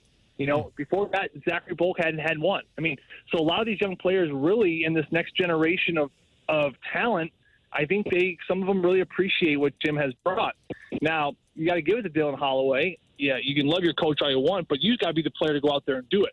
You know, you brought up that shift, BK, and I think it was maybe one of his best shifts of the season, and he didn't even get a point on it. You know, he had 2 blocks in the D zone, prevents it from getting to the net. The puck goes out to the neutral zone, and not only does he take a hit to make a play right in front of course, the Vancouver Canucks bench, but guess who it was? It was, of course, Tyler Myers, their biggest defenseman, one of the biggest guys in the National Hockey League. So he's got this fearlessness in him.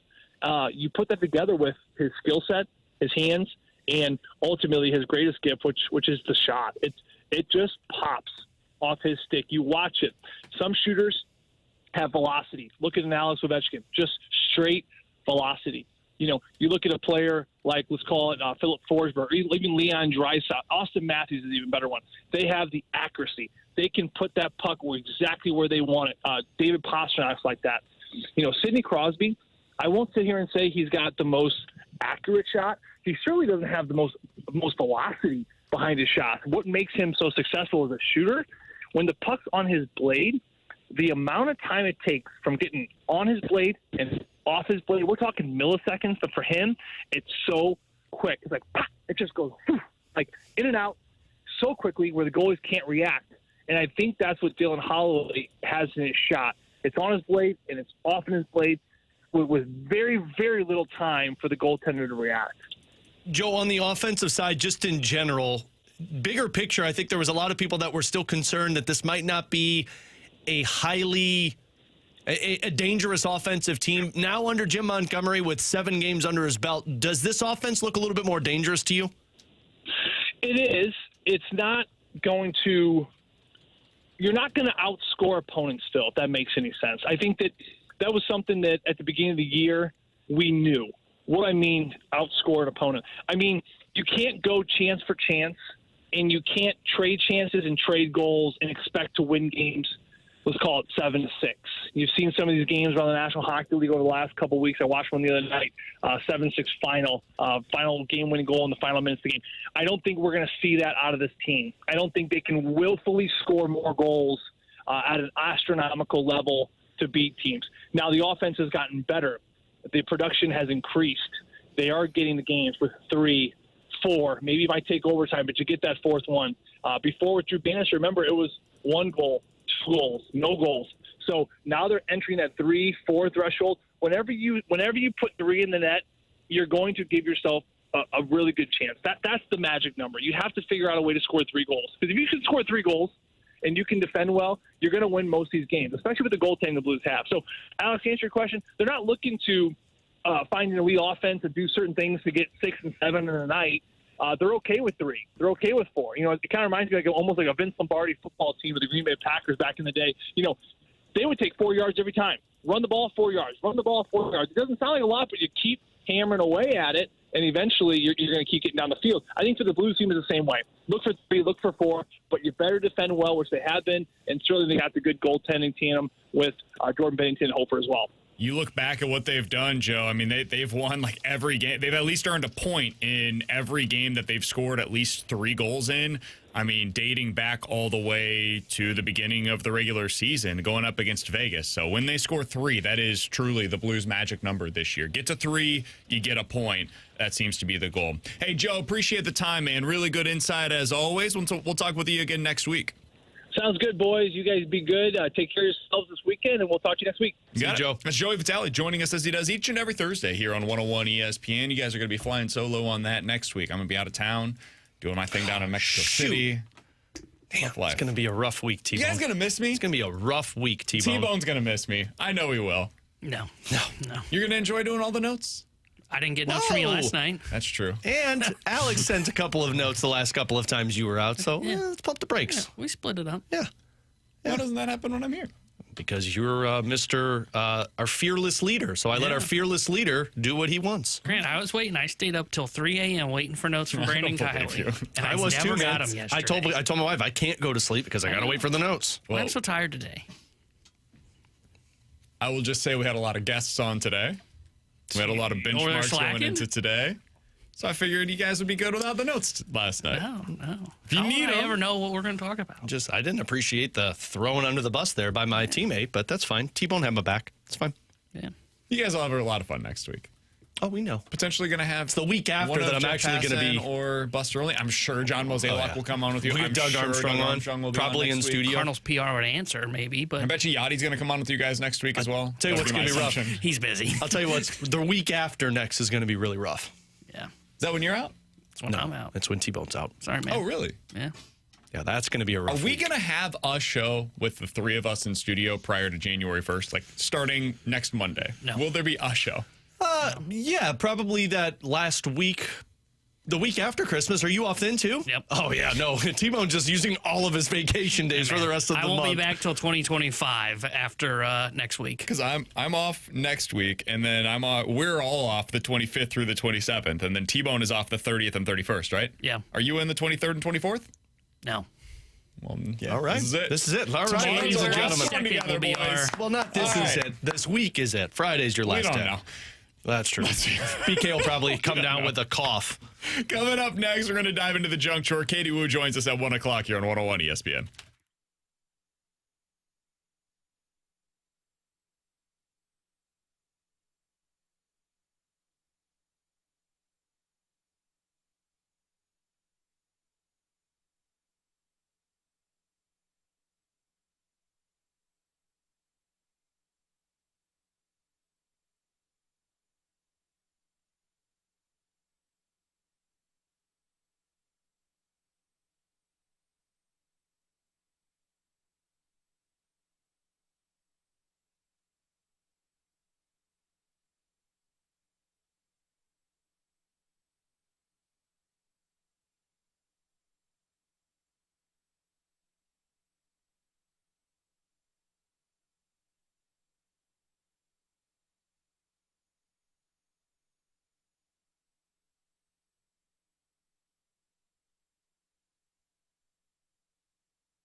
Alongside Alex and Tbone, I'm BK. It's BK and Ferrario here on 101 ESPN. Alex, you had something that you wanted to get to yesterday that we didn't have time to do. Shut it down. So let's go ahead and get into that today here for the junk drawer. So the individual who was caught that shot the United Healthcare CEO, Luigi Mangione, I believe his name was, I saw a news article that was talking about how he was caught.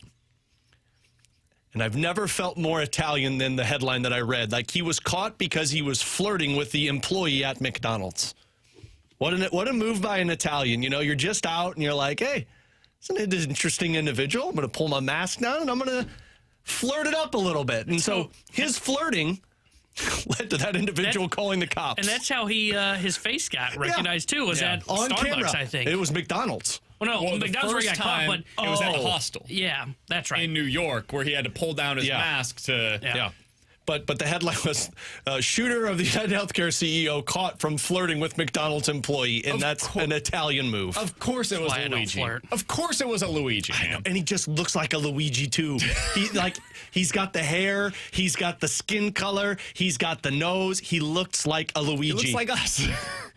Yeah, and that's such a move. It's such a move because I've got Italian cousins who do that, man. Anywhere they are, if they find somebody, I got a cousin when we were golfing. We did the turn on the ninth hole, going to the back nine, and it was just somebody serving us drinks and food. It's like, she's pretty good looking. And he walked over and he started flirting, Unbelievable. and it's just nonstop. So that's what got you caught, man. All right, so did I see this correctly?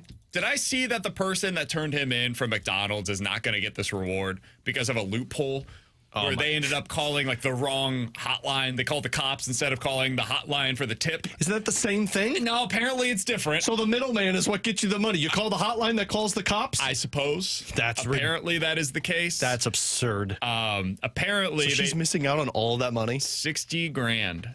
That was a reward. I would be so, and like I understand you can't get too upset because you found the guy that killed. Justice was served. You did your civic duty. But I want justice on my $60,000.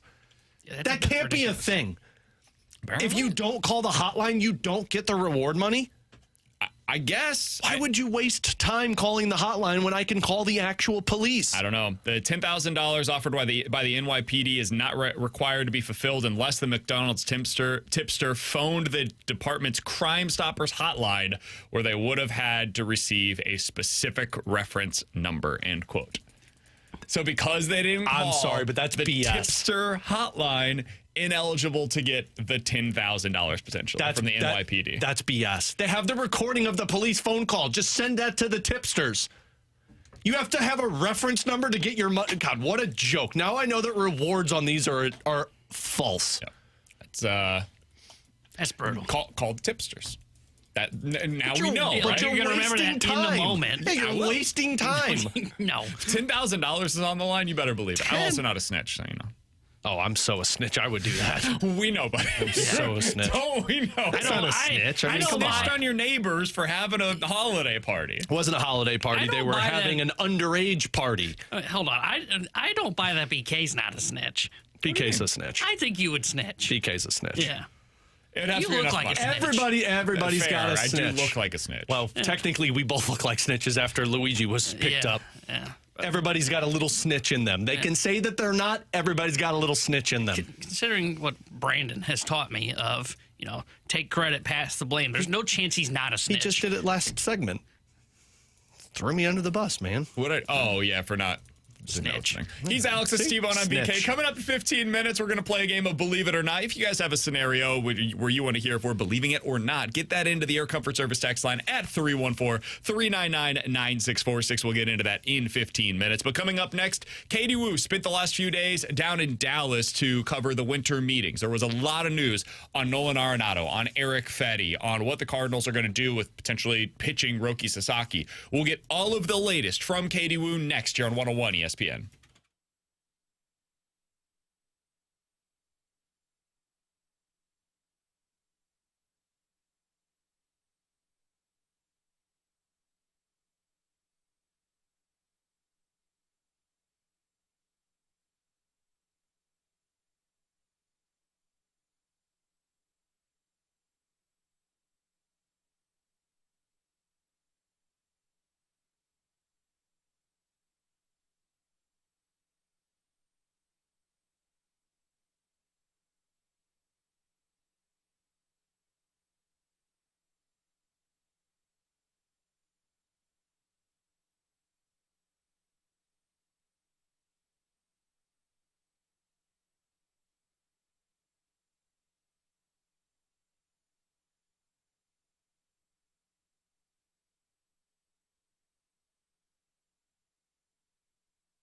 It's been a minute, but there's been so much Cardinals news that we got to talk to her. It's Katie Woo joining us via the Callier and Thompson hotline. Cardinals insider for The Athletic. You can read all of her great work over there. You can also follow her on Twitter at Katie J. Woo. She's been following all of this stuff, the winter meetings this week. Joins us now on BK and Ferrario. Katie, hope the offseason's treating you well. How you doing today? Boys, it's been a minute since we've talked. I am doing well. I'm slowly but surely getting my voice back after winter meetings, such as the case. And, it's a lot of changes coming up in Cardinals land, it feels like. Did you lose your voice from partying it up in Texas? Or, asking really good questions. Yeah, that's true. That's true. All of the above, I would assume, is probably a good bet. Same thing. Katie, let's go ahead and dive into these items kind of one by one, because there was a lot, honestly, that came out of the winter meetings for the Cardinals, especially for a team that's not particularly interested in free agency right now. Let's start with Nolan Arenado. He seems to be the biggest storyline, the one that is on the front burner for the Cardinals with what they're trying to accomplish with him. There's been reports out there on who he would approve a trade to. There have been reports on which teams are potentially interested and not interested in him. What can you tell us about your understanding of the situation right now as it stands between Arenado, the Cardinals, and what you believe the future holds? I can say that moving Nolan Arenado is the Cardinals' number one priority. Look, you guys, we've known John Mozeliak for a long time, and he is not someone that likes to discuss publicly what his intentions are in the offseason, or, he's very private in how he negotiates. So for him to come out and tell the reporters on Monday, hey, our intention is to try to trade Nolan. To me, he only said that because he knew he can. And it was pretty obvious. I mean, that they're trying to trade Nolan was not really a surprise. The reports had been out there for weeks. But to me, it was significant that Mo was acknowledging it and saying, hey, we're going to try to do this. That's about as transparent as he's been with us, really talking about any kinds of moves. And then it gets a little more public, of course, when Nolan's agent, Joel Wolf, comes up and expands more light on the situation. So this whole negotiation in public, explanation of the situation, is very unlike how the Cardinals do business. But I think it's just because there's no point in trying to hide the obvious. They want to create some financial relief. Nolan has some things that he wants to accomplish that maybe, aren't really on the Cardinals' radar. So it makes sense for both parties to move him. There's a lot of flexibility right now in moving parts in the third base market, and we'll get more clarity about Nolan's market because of that. But right now, where things stand, there's a small list of teams he'll approve, but the Cardinals intend to move him. Just to follow up on Arenado, Katie, originally I think a lot of people just assumed it was going to have to be the LA Dodgers or nothing for Nolan Arenado, but it sounds like there's a lot more openness to move to a different team and a different organization than what we originally thought. Right, and I get the understanding of the correlation between the Dodgers and Arenado because he's from SoCal. I think that's a logical assumption to make. But when you look at how the Dodgers are set up right now, it's not really logical to see how he fits there. And I think, well, again, I can only report on what I know. That list of teams is pretty small. It would make sense if the Dodgers would be on it, but it's just not a feasible thing. They have Max Muncy at third base. The Dodgers general manager, Brandon Gomes, went out and told reporters, Muncy is a fit for us here. They're not going to make any changes at the hot corner. So now it's about figuring out who would make sense for Nolan and who has room for a third baseman and who would he approve to. When we talked to Joel Wolf, he said Nolan is looking to go to a place that is going to compete now and throughout the duration of his career. So to me, those teams are the ones that are the most active in the free agency market right now. They're the high spenders, the big spenders. Do some of those teams match up on Nolan's list? We'll see. But to me, if it's questionable about a team or you're not sure, then he's probably not on the list just because the list of markets where this makes sense for both sides is so small. Katie, do you have a sense of which teams feel most likely, or is that something where we got to kind of find out where Bregman goes? We got to find out what the market looks like for some of these other guys. Or do you have a sense of the most likely logical landing spots for Arenado right now? I think we can draw some connections or connect the dots, however you want to phrase it here, based on who we know is interested on Bregman, because those are teams that are publicly saying, hey, we're looking to upgrade third base. Now, whoever misses on Bregman, and we're looking at the teams that were in on him, we can learn who would pivot to Nolan from there. Nolan's willing to play first base if it helps create some roster flexibility. And I know there's some talk over if that's where his best value is or if his value is still at third, what does his offense look like. But I think, once again, when we look at the Bregman market, and I would expect in the third base grand scheme of things he'd be the next name to go, then we'll get a sense of who is really looking to upgrade that position, and could the teams that miss out on Bregman pivot to Nolan as plan B. So, Katie, on the pitching side of things, we've seen a lot of money signed, at least at the winter meetings, in terms of contract length and the amount of money that's being handed out. It seems as if there are teams that are skeptical of throwing out that kind of money to free agents. Is this a market that the Cardinals could and should pounce on with their available guys that they could trade? I disagree with that. And the reasoning, I'm always usually on board with the Cardinals going out and trying to improve their roster. But they've been out and said, hey, we need to know what we have internally. So whatever you're looking at to pursue through free agency, whether that's pitching, whether that's position playing guys, you're taking away an opportunity from the internal talent that you are trying to gauge what you have for in the future. So if you go out and you sign like a stopgap starter, like, when is this organization ever going to find out what Gordon Graceffo is? Or, like, can you count on guys like Zach Thompson one more time? What does he have there? You know, what can you see in the next group of guys like Andre Palante and Michael McGreevy? What about Quinn Matthews when he's ready? Tink Hence. So that's why I understand why the Cardinals are straying away from the free agent market, because they just don't want to block an opportunity. They've already publicly said multiple times, hey, we're committed to the young guys. By signing free agency and spending, short-term cash or whatever, I think you're just blocking the guys that they ultimately need to see the most of, so they understand what they have going into 2026 and beyond. That's the whole point of this reset in 2025. Figure out what they have internally and build from there.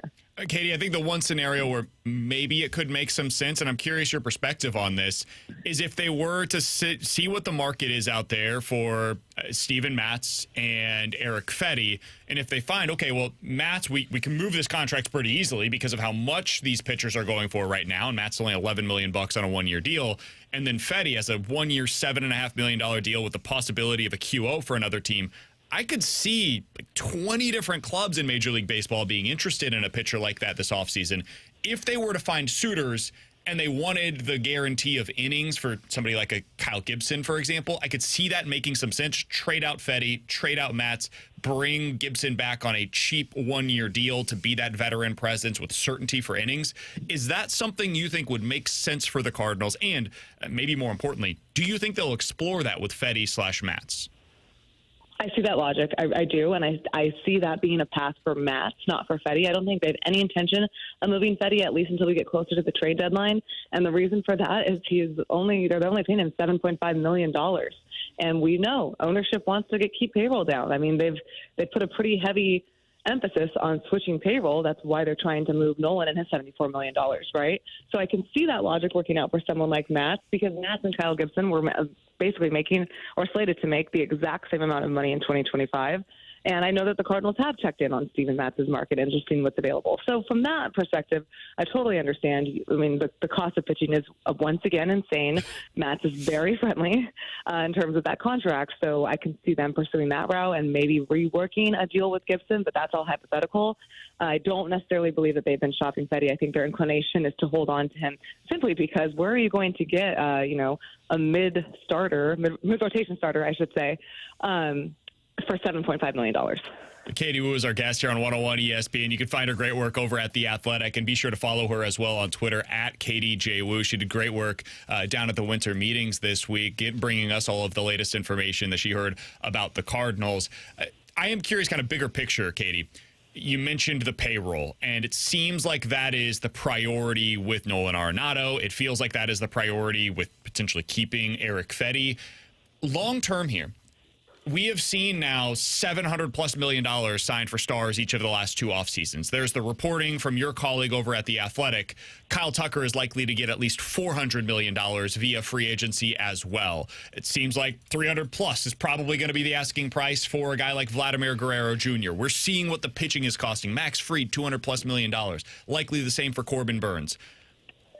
How do you think that the Cardinals are going to shift into this modern day landscape of Major League Baseball? This year, I get the reset. Makes all the sense in the world. But moving forward, do you get the sense that they're going to change their philosophy on some of these big contracts? Like, how do you think they see themselves in the new worldview of Major League Baseball?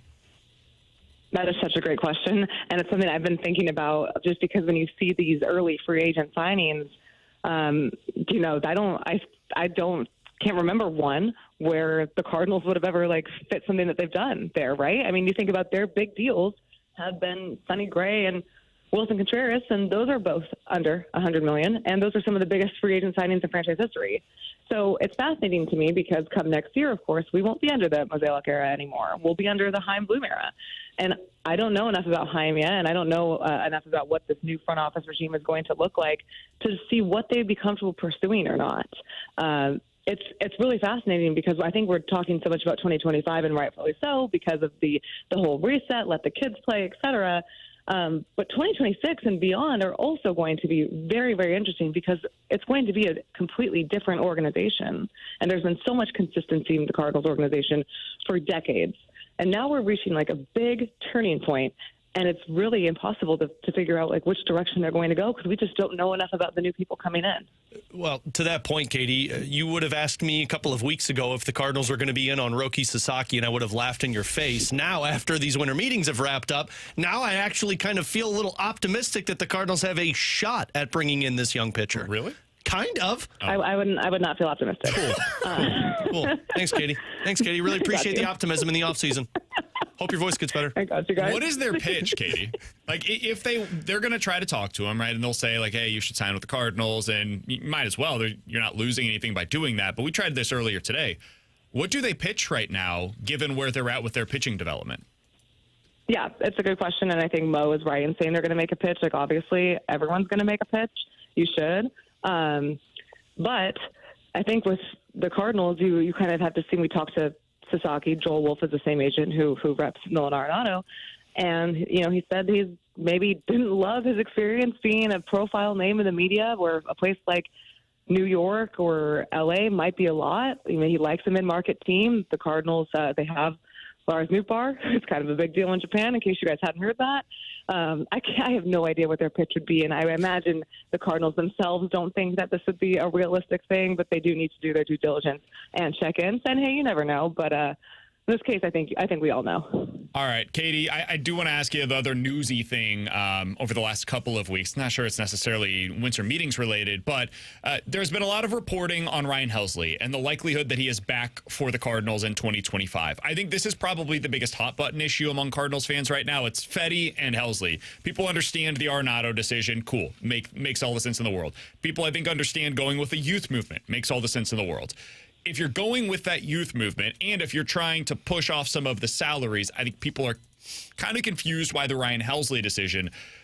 What is your understanding of the Cardinals' perspective on why they are planning to keep Ryan Helsley heading into this upcoming year? Yeah, and I totally get the fan confusion there because, the Cardinals are trying to cut payroll. We know this. And Helsley's due for a major raise in his final year of arbitration. There's no guarantee if he'll be back, if the Cardinals will bring him back after that. And he's coming off a season where he was arguably baseball's best reliever, and his value cannot be higher right now.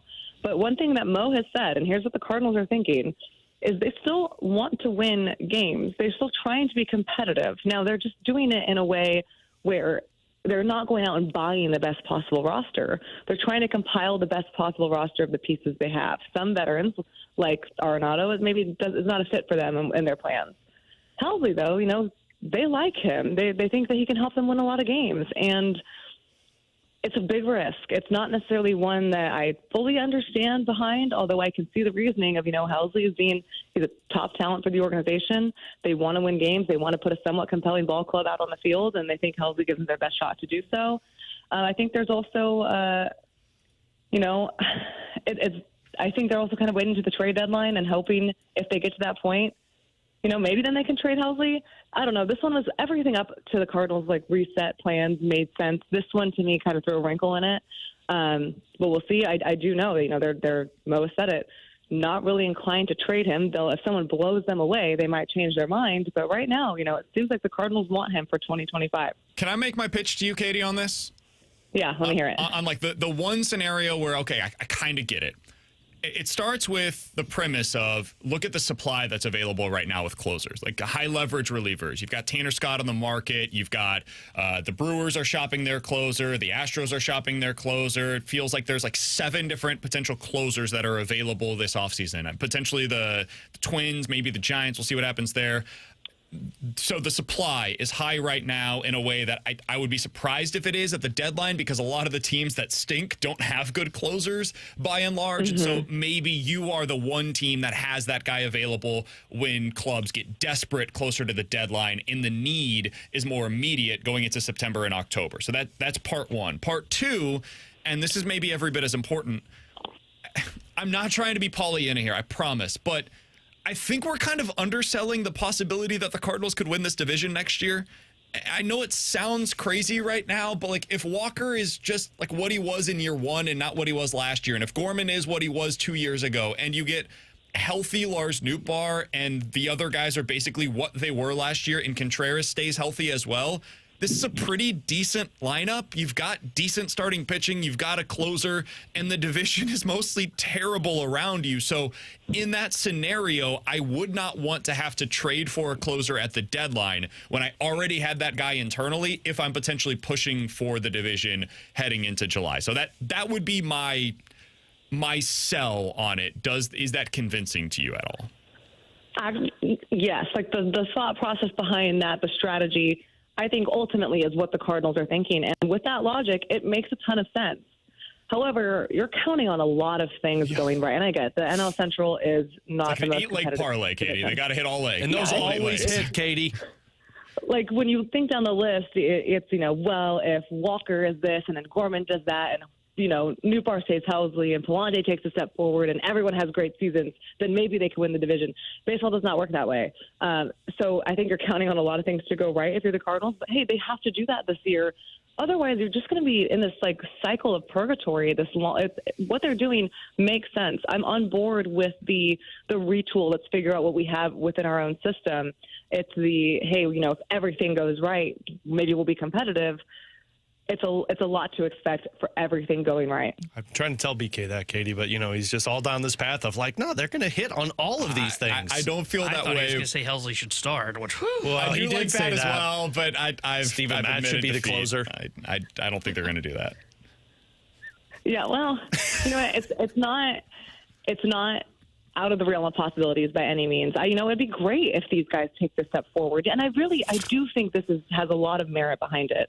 Jordan Walker and Nolan Gorman are coming to spring training next year, and they know that they are going to play every day, and they do not have to weigh this impending sense of, if I don't post here, if I don't perform, I'm going back to the minors again. That's a very real thing for these players. So this, for the first time in their careers, Gorman and Walker and Palante can come up and say, okay, I'm going to have an opportunity to play 140 plus games. And if I go through a 2-week slump, I'm not going to love it, but I'm not going to lose my job for it. I'm going to stay on the big league roster, and I'm going to get a chance to figure it out at the major league level instead of having to, press and try to find my swing and post some results, having a set time period to do so. I mean, both times in April, Walker came up, struggled, was sent down almost immediately, and that just does a lot for your confidence. So I do think there is some merit behind giving Walker and Gorman, especially two guys that I think are still young and have all the talent in the world, an opportunity to just play every day and eliminate that risk of, if you don't play well, we're sending you down. All right, Katie, we got 30 seconds here. Who starts at third base on opening day for the Cardinals next year? Oh, Brendan Donovan. Who starts at second base for the Cardinals on opening day next year? Nolan Gorman. Who's the designated hitter on opening day for the Cardinals next year? Alec Burleson. Who's the left fielder for the Cardinals next year on opening day? We know that one. All right, Katie, so before we doing get all you this. out of here, how you feeling about your Arizona State Sun Devils right now?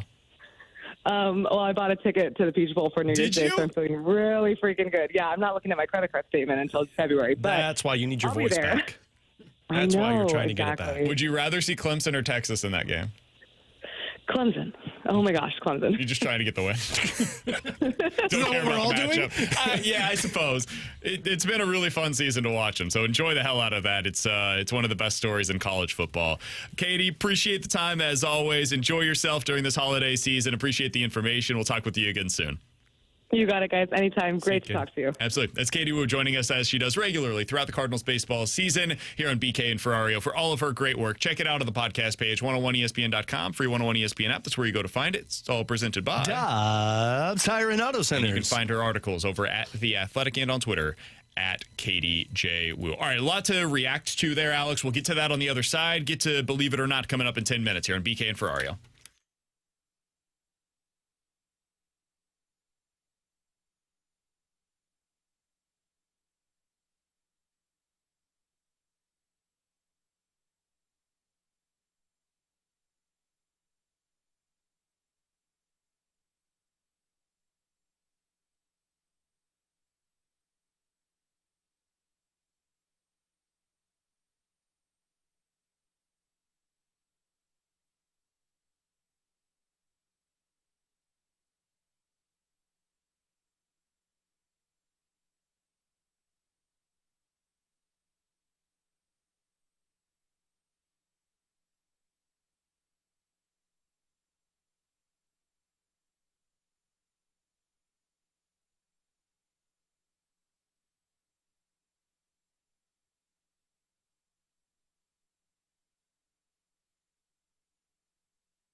All right, if you missed any of our conversation with Katie Wu, I think it's highly worth your time. There's a lot in there, Alex. Updates on Nolan Arenado, Ryan Helsley, Eric Fetty, Steven Matz, the Cardinals' perspective on all of this.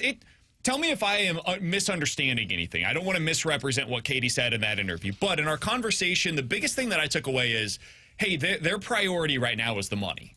It's shedding payroll for, and I'm not talking long term, but for 2025, my takeaway from the conversation is their number one priority is to shed payroll. Did you guys come away with that same sense? Yeah, that's kind of what I got out of that. Like, they're going into this with one priority, open up as much money as possible for this reset. Be as good of a team as possible while shedding as much money as possible. That's kind of my, like, their outlook on the season is that. If it was like a mission statement. Which, isn't this 1 foot in, 1 foot out? Kind of a boring mission statement. Yeah. I know, but it's just like... and that's baseball in 2025 for most non-LA, Chicago, I mean, I get it. New York markets, I get it. You want to stay as competitive as possible, but that's not fully embracing what you need to do. Like, you're not fully embracing what you're trying to accomplish. So I'm of two minds on this, because I do, to a degree, I understand what they're trying to accomplish. I do. Like, you guys know I'm probably higher on this team. No surprise. I'm higher on this team than you are. I'm higher on the young talent than you are. I'm higher on the young talent than most people are. And I think that's been the case basically since the young talent has come through the system. I think Walker's going to be a good player. Gorman, good player. Newt, good player. I think they're lacking a star potentially, but the hope is somebody emerges this year. And if not, you got to find somebody next year that can be that out of the current situation that you have internally. But like the Fetty thing is where it really throws me. I'm really struggling to understand their perspective on him, man. I really am. Like, to some degree, what is the point of it? What is the upside of keeping Erick Fedde here? Is it just that you think that, I guess we talked to Kylie McDaniel and he said, hey, maybe you have a 1-2-3 with Fedde, Sonny, and one of the guys that emerges from your system. Or is it longer term? Like, are you out looking it beyond just this year for the Cardinals and saying, hey, if he's great, you get the QO, which might benefit your pipeline. Or if he's great at the deadline and we aren't great, you can trade him and get something in return. Yeah, I think another team would view it that way as well, where you could trade him now, get pieces in return, don't have to risk it. And yes, it's an extra couple $1 million, but there are alternatives on the market. You could literally just go talk to Kyle Gibson and say, hey, would you like $10 million to be a number 4 starter for us next year? If your concern, and I get this honestly to a degree, if your concern is that you need those innings, you don't want to put too much on your young pitchers too quickly. I get that. They've done that before. It ended horribly. Well, then go sign Kyle Gibson. It's an extra couple $1 million, but I guess they just don't want to spend that extra couple $1 million. I don't know.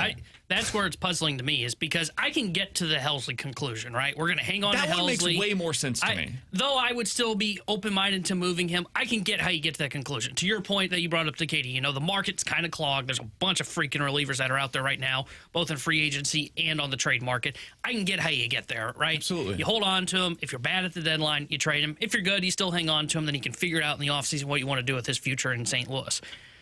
The Fetty one is the one that I don't fully understand, because the reason I advocated for the Gibson signing was because I know there is a legitimate concern about the innings. So it makes sense to find somebody that fills that gap.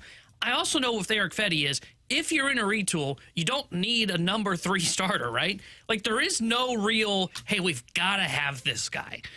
You could find anybody to be that guy, the number 3 in a retooling year. And they may not be as good as Fedde, but it doesn't matter. Right now, it's more about, okay, we're trying to retool. We're trying to turn this thing on the fly and just stock up our pipeline. Pivot as fast as possible, kind of like the Blues, right? The Blues didn't want to go 10 years. They wanted to go, okay, let's go like 3. Cardinals in kind of the same. But you know what the Blues did at the beginning of that? They stockpiled as many assets as possible, and they realized. I do think we undersell this. They've got it already. Yeah. They didn't have the Blues didn't have it. Their system was dry. The Cardinals have these pieces. What we're talking about, they don't seem very confident in their pieces, though. I disagree. They seem like they haven't given them the requisite amount of time, and that's. Like, you can disagree with this, Alex, and that's totally fair. Like, if you don't see it from them, like Tbone's lower on JC than they appear to be. If you're lower on Burleson, whoever, right? Nootbaar, people are lower on Nootbaar than them. That's fine, but like Keith Law was on with us, and you can hate him too. That's fine. Keith Law, prospects guy, he came on with us 2 years ago at the deadline and said the Cardinals have the type of system right now that if any player in Major League Baseball was available, they could trade for him. That's a really good system when you have that ability. And it's top-end players that were potentially going to be a part of that. Like, they could have had Juan Soto if they put all of their prospects in the pool to potentially trade for him. If you can potentially trade for Juan Soto, you can get anybody at that point in time, especially when he had multiple years of control left. Those players are now up. Those players were Gorman and Walker and Wynn, and at the time JC wasn't here, but he's been added to the mix, Nootbaar, etc. So they have the prospects. Now it's about giving them the opportunity to go out there and play. But on the Fedde thing, somebody on the text line from the 618 said, what is so hard to understand here? Fedde is cheaper than their alternatives. Correct, by a couple $1 million. And if they're making this decision on a couple $1,000,000, then I think this retool is going to be way harder than we're making it out to be. Because that should, like, the upside play of trading Fetty right now as opposed to the deadline is that right now, the alternatives are so expensive for teams. And so he is actually the outlier at this current point in time, where he's so cheap. He has the QO opportunity after this year. Like, the alternatives do not come with what Fetty offers to you. At the deadline, we have seen this in recent seasons. Guys, starting pitching, especially starting pitching like Fetty, which is a mid-tier starter, does not get traded for a lot at the deadline. Look at what you got Fetty for. Exactly. A closer does. Closers are in high demand. Because the number one thing you need to get through a postseason run is a closer. Right now, you need the high leverage arms that can shut down the game at the back end of your bullpen. Those number 3, 4 starters, they make a few starts, maybe at most in the postseason if you're winning the World Series. And in those starts, they maybe go 4 or 5 innings. So Fetty's value is severely declining compared to what it was 10 years ago at the deadline. Helsley's value has immensely upgraded from what it previously was. So that would be why I'm more in favor of them keeping Helsley than Fetty. And I also, once again, go back to there is an alternative for Fetty. There is not one for Ryan Helsley, internally or externally. Go call Kyle Gibson and offer him $10 million. It is $2 million more. If we're making decisions right now, over $2 million to not get more talent into the system, that it just seems foolhardy. There's got to be something more to this that I'm not understanding, but I have not heard anybody present it yet, personally. And I'm not saying like doing the I'm right, everybody else is wrong here. I don't get this. It doesn't make sense to me logically. Yeah, I don't either. My guess is what they're selling is, hey, we think we can turn this around in a year or two, and if that's the case, then we want to keep Fetty. And by keep Fetty, I think they think they can compete this year. Yeah, I don't know if it's so much this year. I mean, they think there's a possibility of that. I think it's more of like, hey, 2026, if we hit on one of Walker or Gorman, boom, we're back in a winning window. You're going to be paying Fetty more than what he's making now. He's going to be making like $18 to $20 million on double it. I think what they'll look at is they'll say, well, if we end up hitting on one of these young bats and we are better than we expect and we kind of re-enter a small winning window next year, okay, now if Matthews is that guy, now we're looking at it of, okay, Gray, Matthews, Fetty, that is that 1-2-3 punch that we're talking about. But I'm with you. I would trade because Eric Fetty, no offense, Eric, your value will never be higher as Eric Fetty on the market right now, right? As a trade piece. This is his peak. This is the peak this is the highest that it will be. This is what teams like the Rays do, right? Now, it's a little different because Rays do it with guys that have control. But what do the Rays do? They look at it and they go, okay, this guy's got 3 years of control. He's not expensive, but we know this is the highest his peak is, so let's trade him and then restockpile our system so we can continue to churn through these talents and remain competitive. That's what the smart organizations are doing. That's why I don't get the whole need for Eric Fetty. If this team was trying to win 90 games and make it to the playoffs, and that was the true goal of we're focused on winning the NL Central, not retooling and not letting the kids play, Fetty makes all the sense in the world for the Cardinals, the perfect number 3. You're not in that spot. You're in a retool. You're more focused on letting the kids play, and it's not like you necessarily have to move on from this. But again, his value is so high right now because of what the market looks like. You should be trying to trade him. And not Steven Matz, by the way. Though Matz's value is probably there, Steven Matz isn't even living up to an $11 million contract right now. So here is the scenario in which it wouldn't make sense. What if Gibson has offers for $16 to $17 million out there? I would be surprised if that's the case. But if he's got that kind of money available for him elsewhere, and now you're having to spend an extra $10 million on top of Fetty, like you're more than doubling what his salary is, okay. Now I kind of get it. So maybe that's let's wait for what the Kyle Gibson market is going to be. And if Gibson ends up getting this massive bloated dollar figure, then it starts to fall into place and explain why they're going about it this way. But until then, and if we end up being right and he makes $10, $12 million, becomes really hard for me to understand. All right, he's Alex's Tbone on BK. Coming up next, believe it or not, here on 101 ESPN.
Tanner Hendrickson here, the Sports Center update brought to you by Saliga Heating and Cooling. Blues back in action tonight as they host the San Jose Sharks. We'll have pregame coverage starting at 6 o'clock with Alex Ferrario and Joey Vitale. Then Joey will join Chris Kerber for Puck Drop at 7. The Sports Update is brought to you by Saliga Heating and Cooling, independent American Standard heating and air conditioning dealer.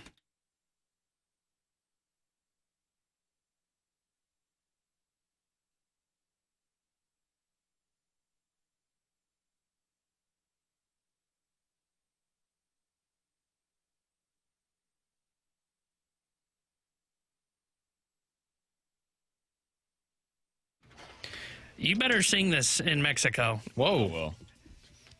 In Spanish. Oh, yeah, if you could, that'd be great. Believe it or not, I'm walking on air. I never thought I could feel so Free. We're flying away on a wing and a prayer. Who could it be? Believe it or not, it's just me. You did the bird thing. 314-399-9646 is the Air Comfort Service text line. For Believe It or Not, you guys give us a scenario. We will tell you if we are believing it or not here on 101 ESPN. Let's start out with this, continuing our Cardinals conversation from the 1 o'clock hour. Guys, believe it or not, at least one of Eric Fetty, Steven Matz, or Ryan Helsley will be on the Cardinals in 2026. Oh. Fetty, Helsley, or who did I not mention there? Matz. One of them will be on the Cardinals in 2026. Or believe it or not believe it. God, I just don't know where I was for a minute there. Woof. Not believe it. No way. The most likely would be a Ryan Helsley, and I think by that time you're going to be too rich for the Cardinals' blood. One, I'll believe it. I don't know which one it is. I'm starting to believe it's Fetty. I just can't understand why else they would keep him. They're going to extend him at spring training? That's what you're wondering? We do have a press conference. 3 of them. The other one that I don't know if you told me to rank these, sorry, Matt, you're third. Yeah, Matt, you're up, buddy. I think Matt's is gone by opening day. I would still lean towards, I agree with that. I don't think Matt's by 2026 will be traded. I thought by this offseason. Really? Yeah, I think Matt's is going by I think Katie changed my tone on that. Cut $41 million, whatever Arnaudo plus his salary equals. I would still lean towards Helsley's the guy just because they have a fascination with him. But to your point, I am starting to wonder if it is Eric Fetty. I wonder if he gets the QO or they extend him and then he's here. If you told me 2 of 3, I probably still would have believed it because I would have thought they kept Helsley and Fetty. Alex, what do you got for us? Believe it or not, guys, the Blues are a playoff team every year under Jim Montgomery's contract. Nah, they'll miss it at some point, potentially even this year. But I do like the direction that they're heading in. I think if they miss it, it's this year. Because I don't believe they miss it out of the next 4 years. And I'm starting to wonder if they do get in this. It's going to be tough because you need one of... Alex is drinking the blue Kool-Aid. I've been drinking it since the beginning of the season. I've been drinking it since I know. Good for you, man. That's true. I have, actually, for a really long time. Last year, I kind of stopped. I stayed away. Somebody put salt instead of sugar in the Kool-Aid. I remember. You ever done that? You put salt and sugar in the Kool-Aid? No. I've done that one before. No. Just what? I'm still stuck on you saying that you didn't drink the Kool-Aid last year. I remember when they lost to the Sharks. I was so nonsense. done with that team by December last year. Yeah, and then you jump back on. You did what I did with the Cardinals We this both year. jumped back on, and that was for 2 games, and then we were like, no, this team's still bad. I remember sitting in our great office and you saying to us, guys, they're still in this. I remember going, stop. They're 8 points back. I don't want to hear about them going on a winning streak. Did you say great office? You did. We were in a bad. We were in a great office now. We are in a fantastic office. You did with the Blues last year what I did with the Cardinals this year. Well, I was out, and then I was like, sure. And we jumped off till September. And then we jumped off pretty quick after that because I think they lost to the Sharks. I think this is the year. And again, you need some things to happen for you because I think you're going to need Calgary to fall apart and then one of Edmonton or Vancouver to fall apart. But this is going to be the toughest year. And if they get in this year, I think they continue to be a playoff team next year. I'm not going to believe it. I am really liking it. I'm almost on the verge of changing my tune of this team's not a playoff team. But I also would say not believe it just because, one, I still am skeptical they're a playoff team this year. But two, we've seen how this goes, right? You could have a year from hell and end up missing the playoffs, and it be nothing that was the fault of roster construction or Jim Montgomery or Army or Steen, whoever it is that's in charge at that point. So that's the reason that I would not believe it. Tbone, what do you got? Guys, believe it or not, I'll stick with the Blues here. Believe it or not, the Blues will finish with a higher points percentage this year than the Cardinals' winning percentage in 2025. I'll say believe it. Let me see I'll say what believe 86 wins would be.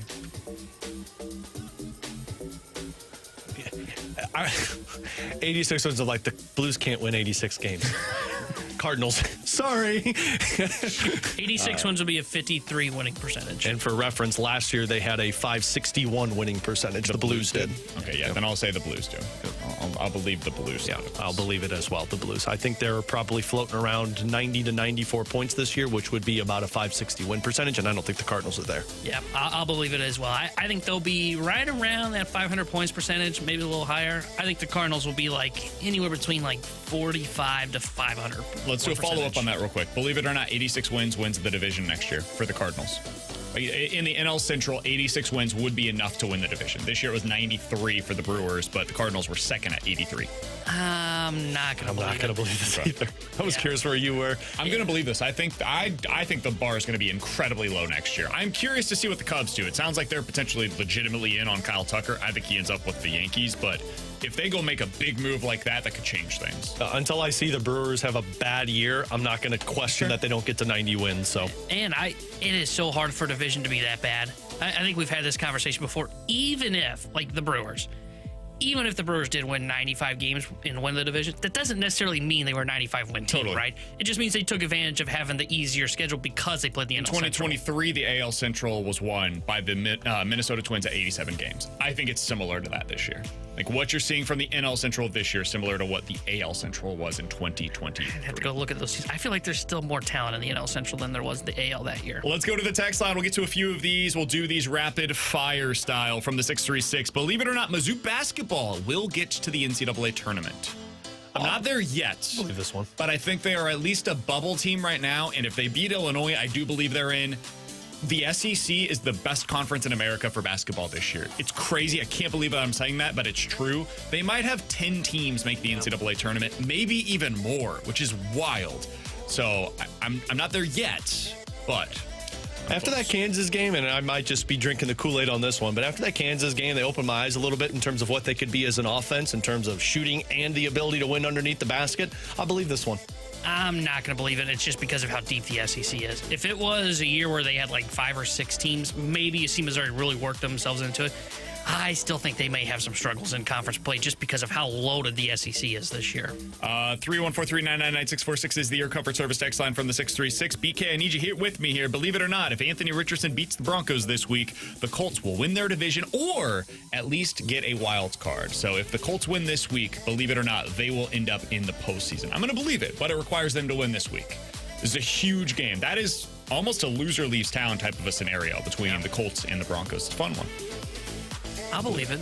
I think they've got a shot. I would pick the Broncos because that's a really good defense that Richardson will be seeing. But right, and we're saying in the scenario that the Colts do win. I think they can make the playoffs. If they win this game, they have the tiebreaker. They're only a game back. I would believe this. And their finish out would be Tennessee, the Giants, and Jacksonville. Yeah. So they've got a really easy schedule the rest of the way. They've got the Giants in there. I would believe this. Man, I didn't want to, but yeah, looking at the Texans, I think they would win the division because the Texans play the Dolphins. I think they lose. The Chiefs, they lose. Ravens, they lose. And you beat the Titans.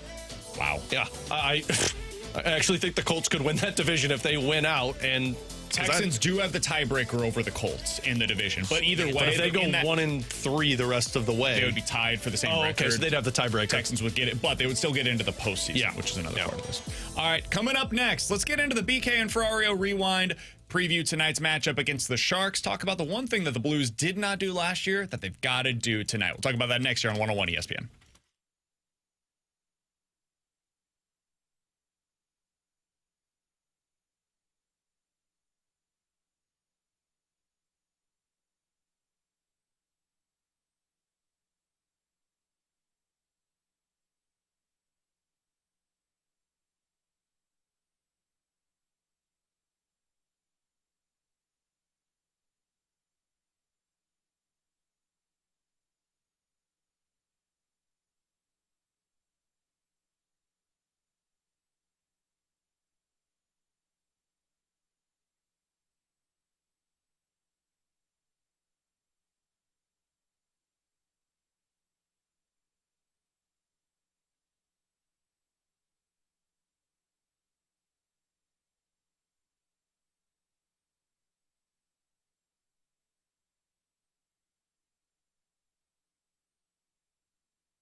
With Alex and Tbone, I'm BK. If you guys missed anything from today's show, be sure to check it out on the podcast page. 101ESPN.com and the free 101ESPN app is where you go to find it. It's all presented by Dobbs Tire and Auto Centers. Hey, coming up tonight is the TMA Christmas party. Of course, it is at the all-new Hot Shots on Lindbergh. Tonight, starting at 7 o'clock, going up until 9. Santa Doug is giving out presents every 10 minutes. Blues tickets, signed Blues pucks, concert tickets from Post Malone, Jelly Roll, Kendrick Lamar, SZA, Jack White, Disturbed, Linkin Park, and so much more. Hot Shots will also have some special menu items with shot and drink specials throughout the evening. Also, please bring a new and unwrapped toy for Annie's Hope. Come celebrate the holidays with TMA at the brand new Hot Shots on Lindbergh tonight at 7 o'clock. Alex, Blues back in action this evening. You will be on for the pregame show starting at 6 o'clock right here on the home of the Blues, 101 ESPN. This is a matchup that the Blues really struggled with a year ago and ultimately led to them missing the postseason. They've won their first 2 games. Yeah, it's taken overtime and a shootout to do so, but they won. That's all that matters.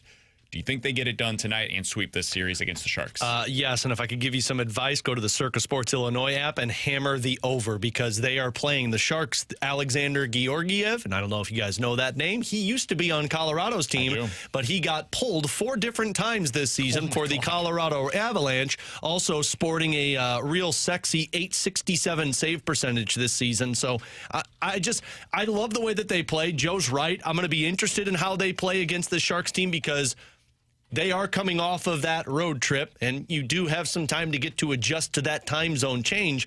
But, man, I can't question how this team plays regardless of where they're at because we've seen them consistently show up. And this is a team that does give up a lot of high-danger scoring chances. Blues got to capitalize. Blues coming off of a long road trip. The Sharks continuing one. They have been on the road since November 30th. They have not played a home game in the month of December yet. This is the final game of that road trip. Oh, they're going to be ready to go home. Each of the last 3 games. So could be an interesting one tonight in St. Louis. For Alex and Tbone, I'm BK. We'll have our Pick'em Challenge tomorrow for you guys. We'll be joined by Mike McKenna as we are each and every Friday. Break down what we see from tonight's game. Chris Kerber, the voice of the Blues, will join us. So a lot to get into tomorrow here on the show. We'll talk to you guys then. The Fast Lane coming up next here on 101 ESPN.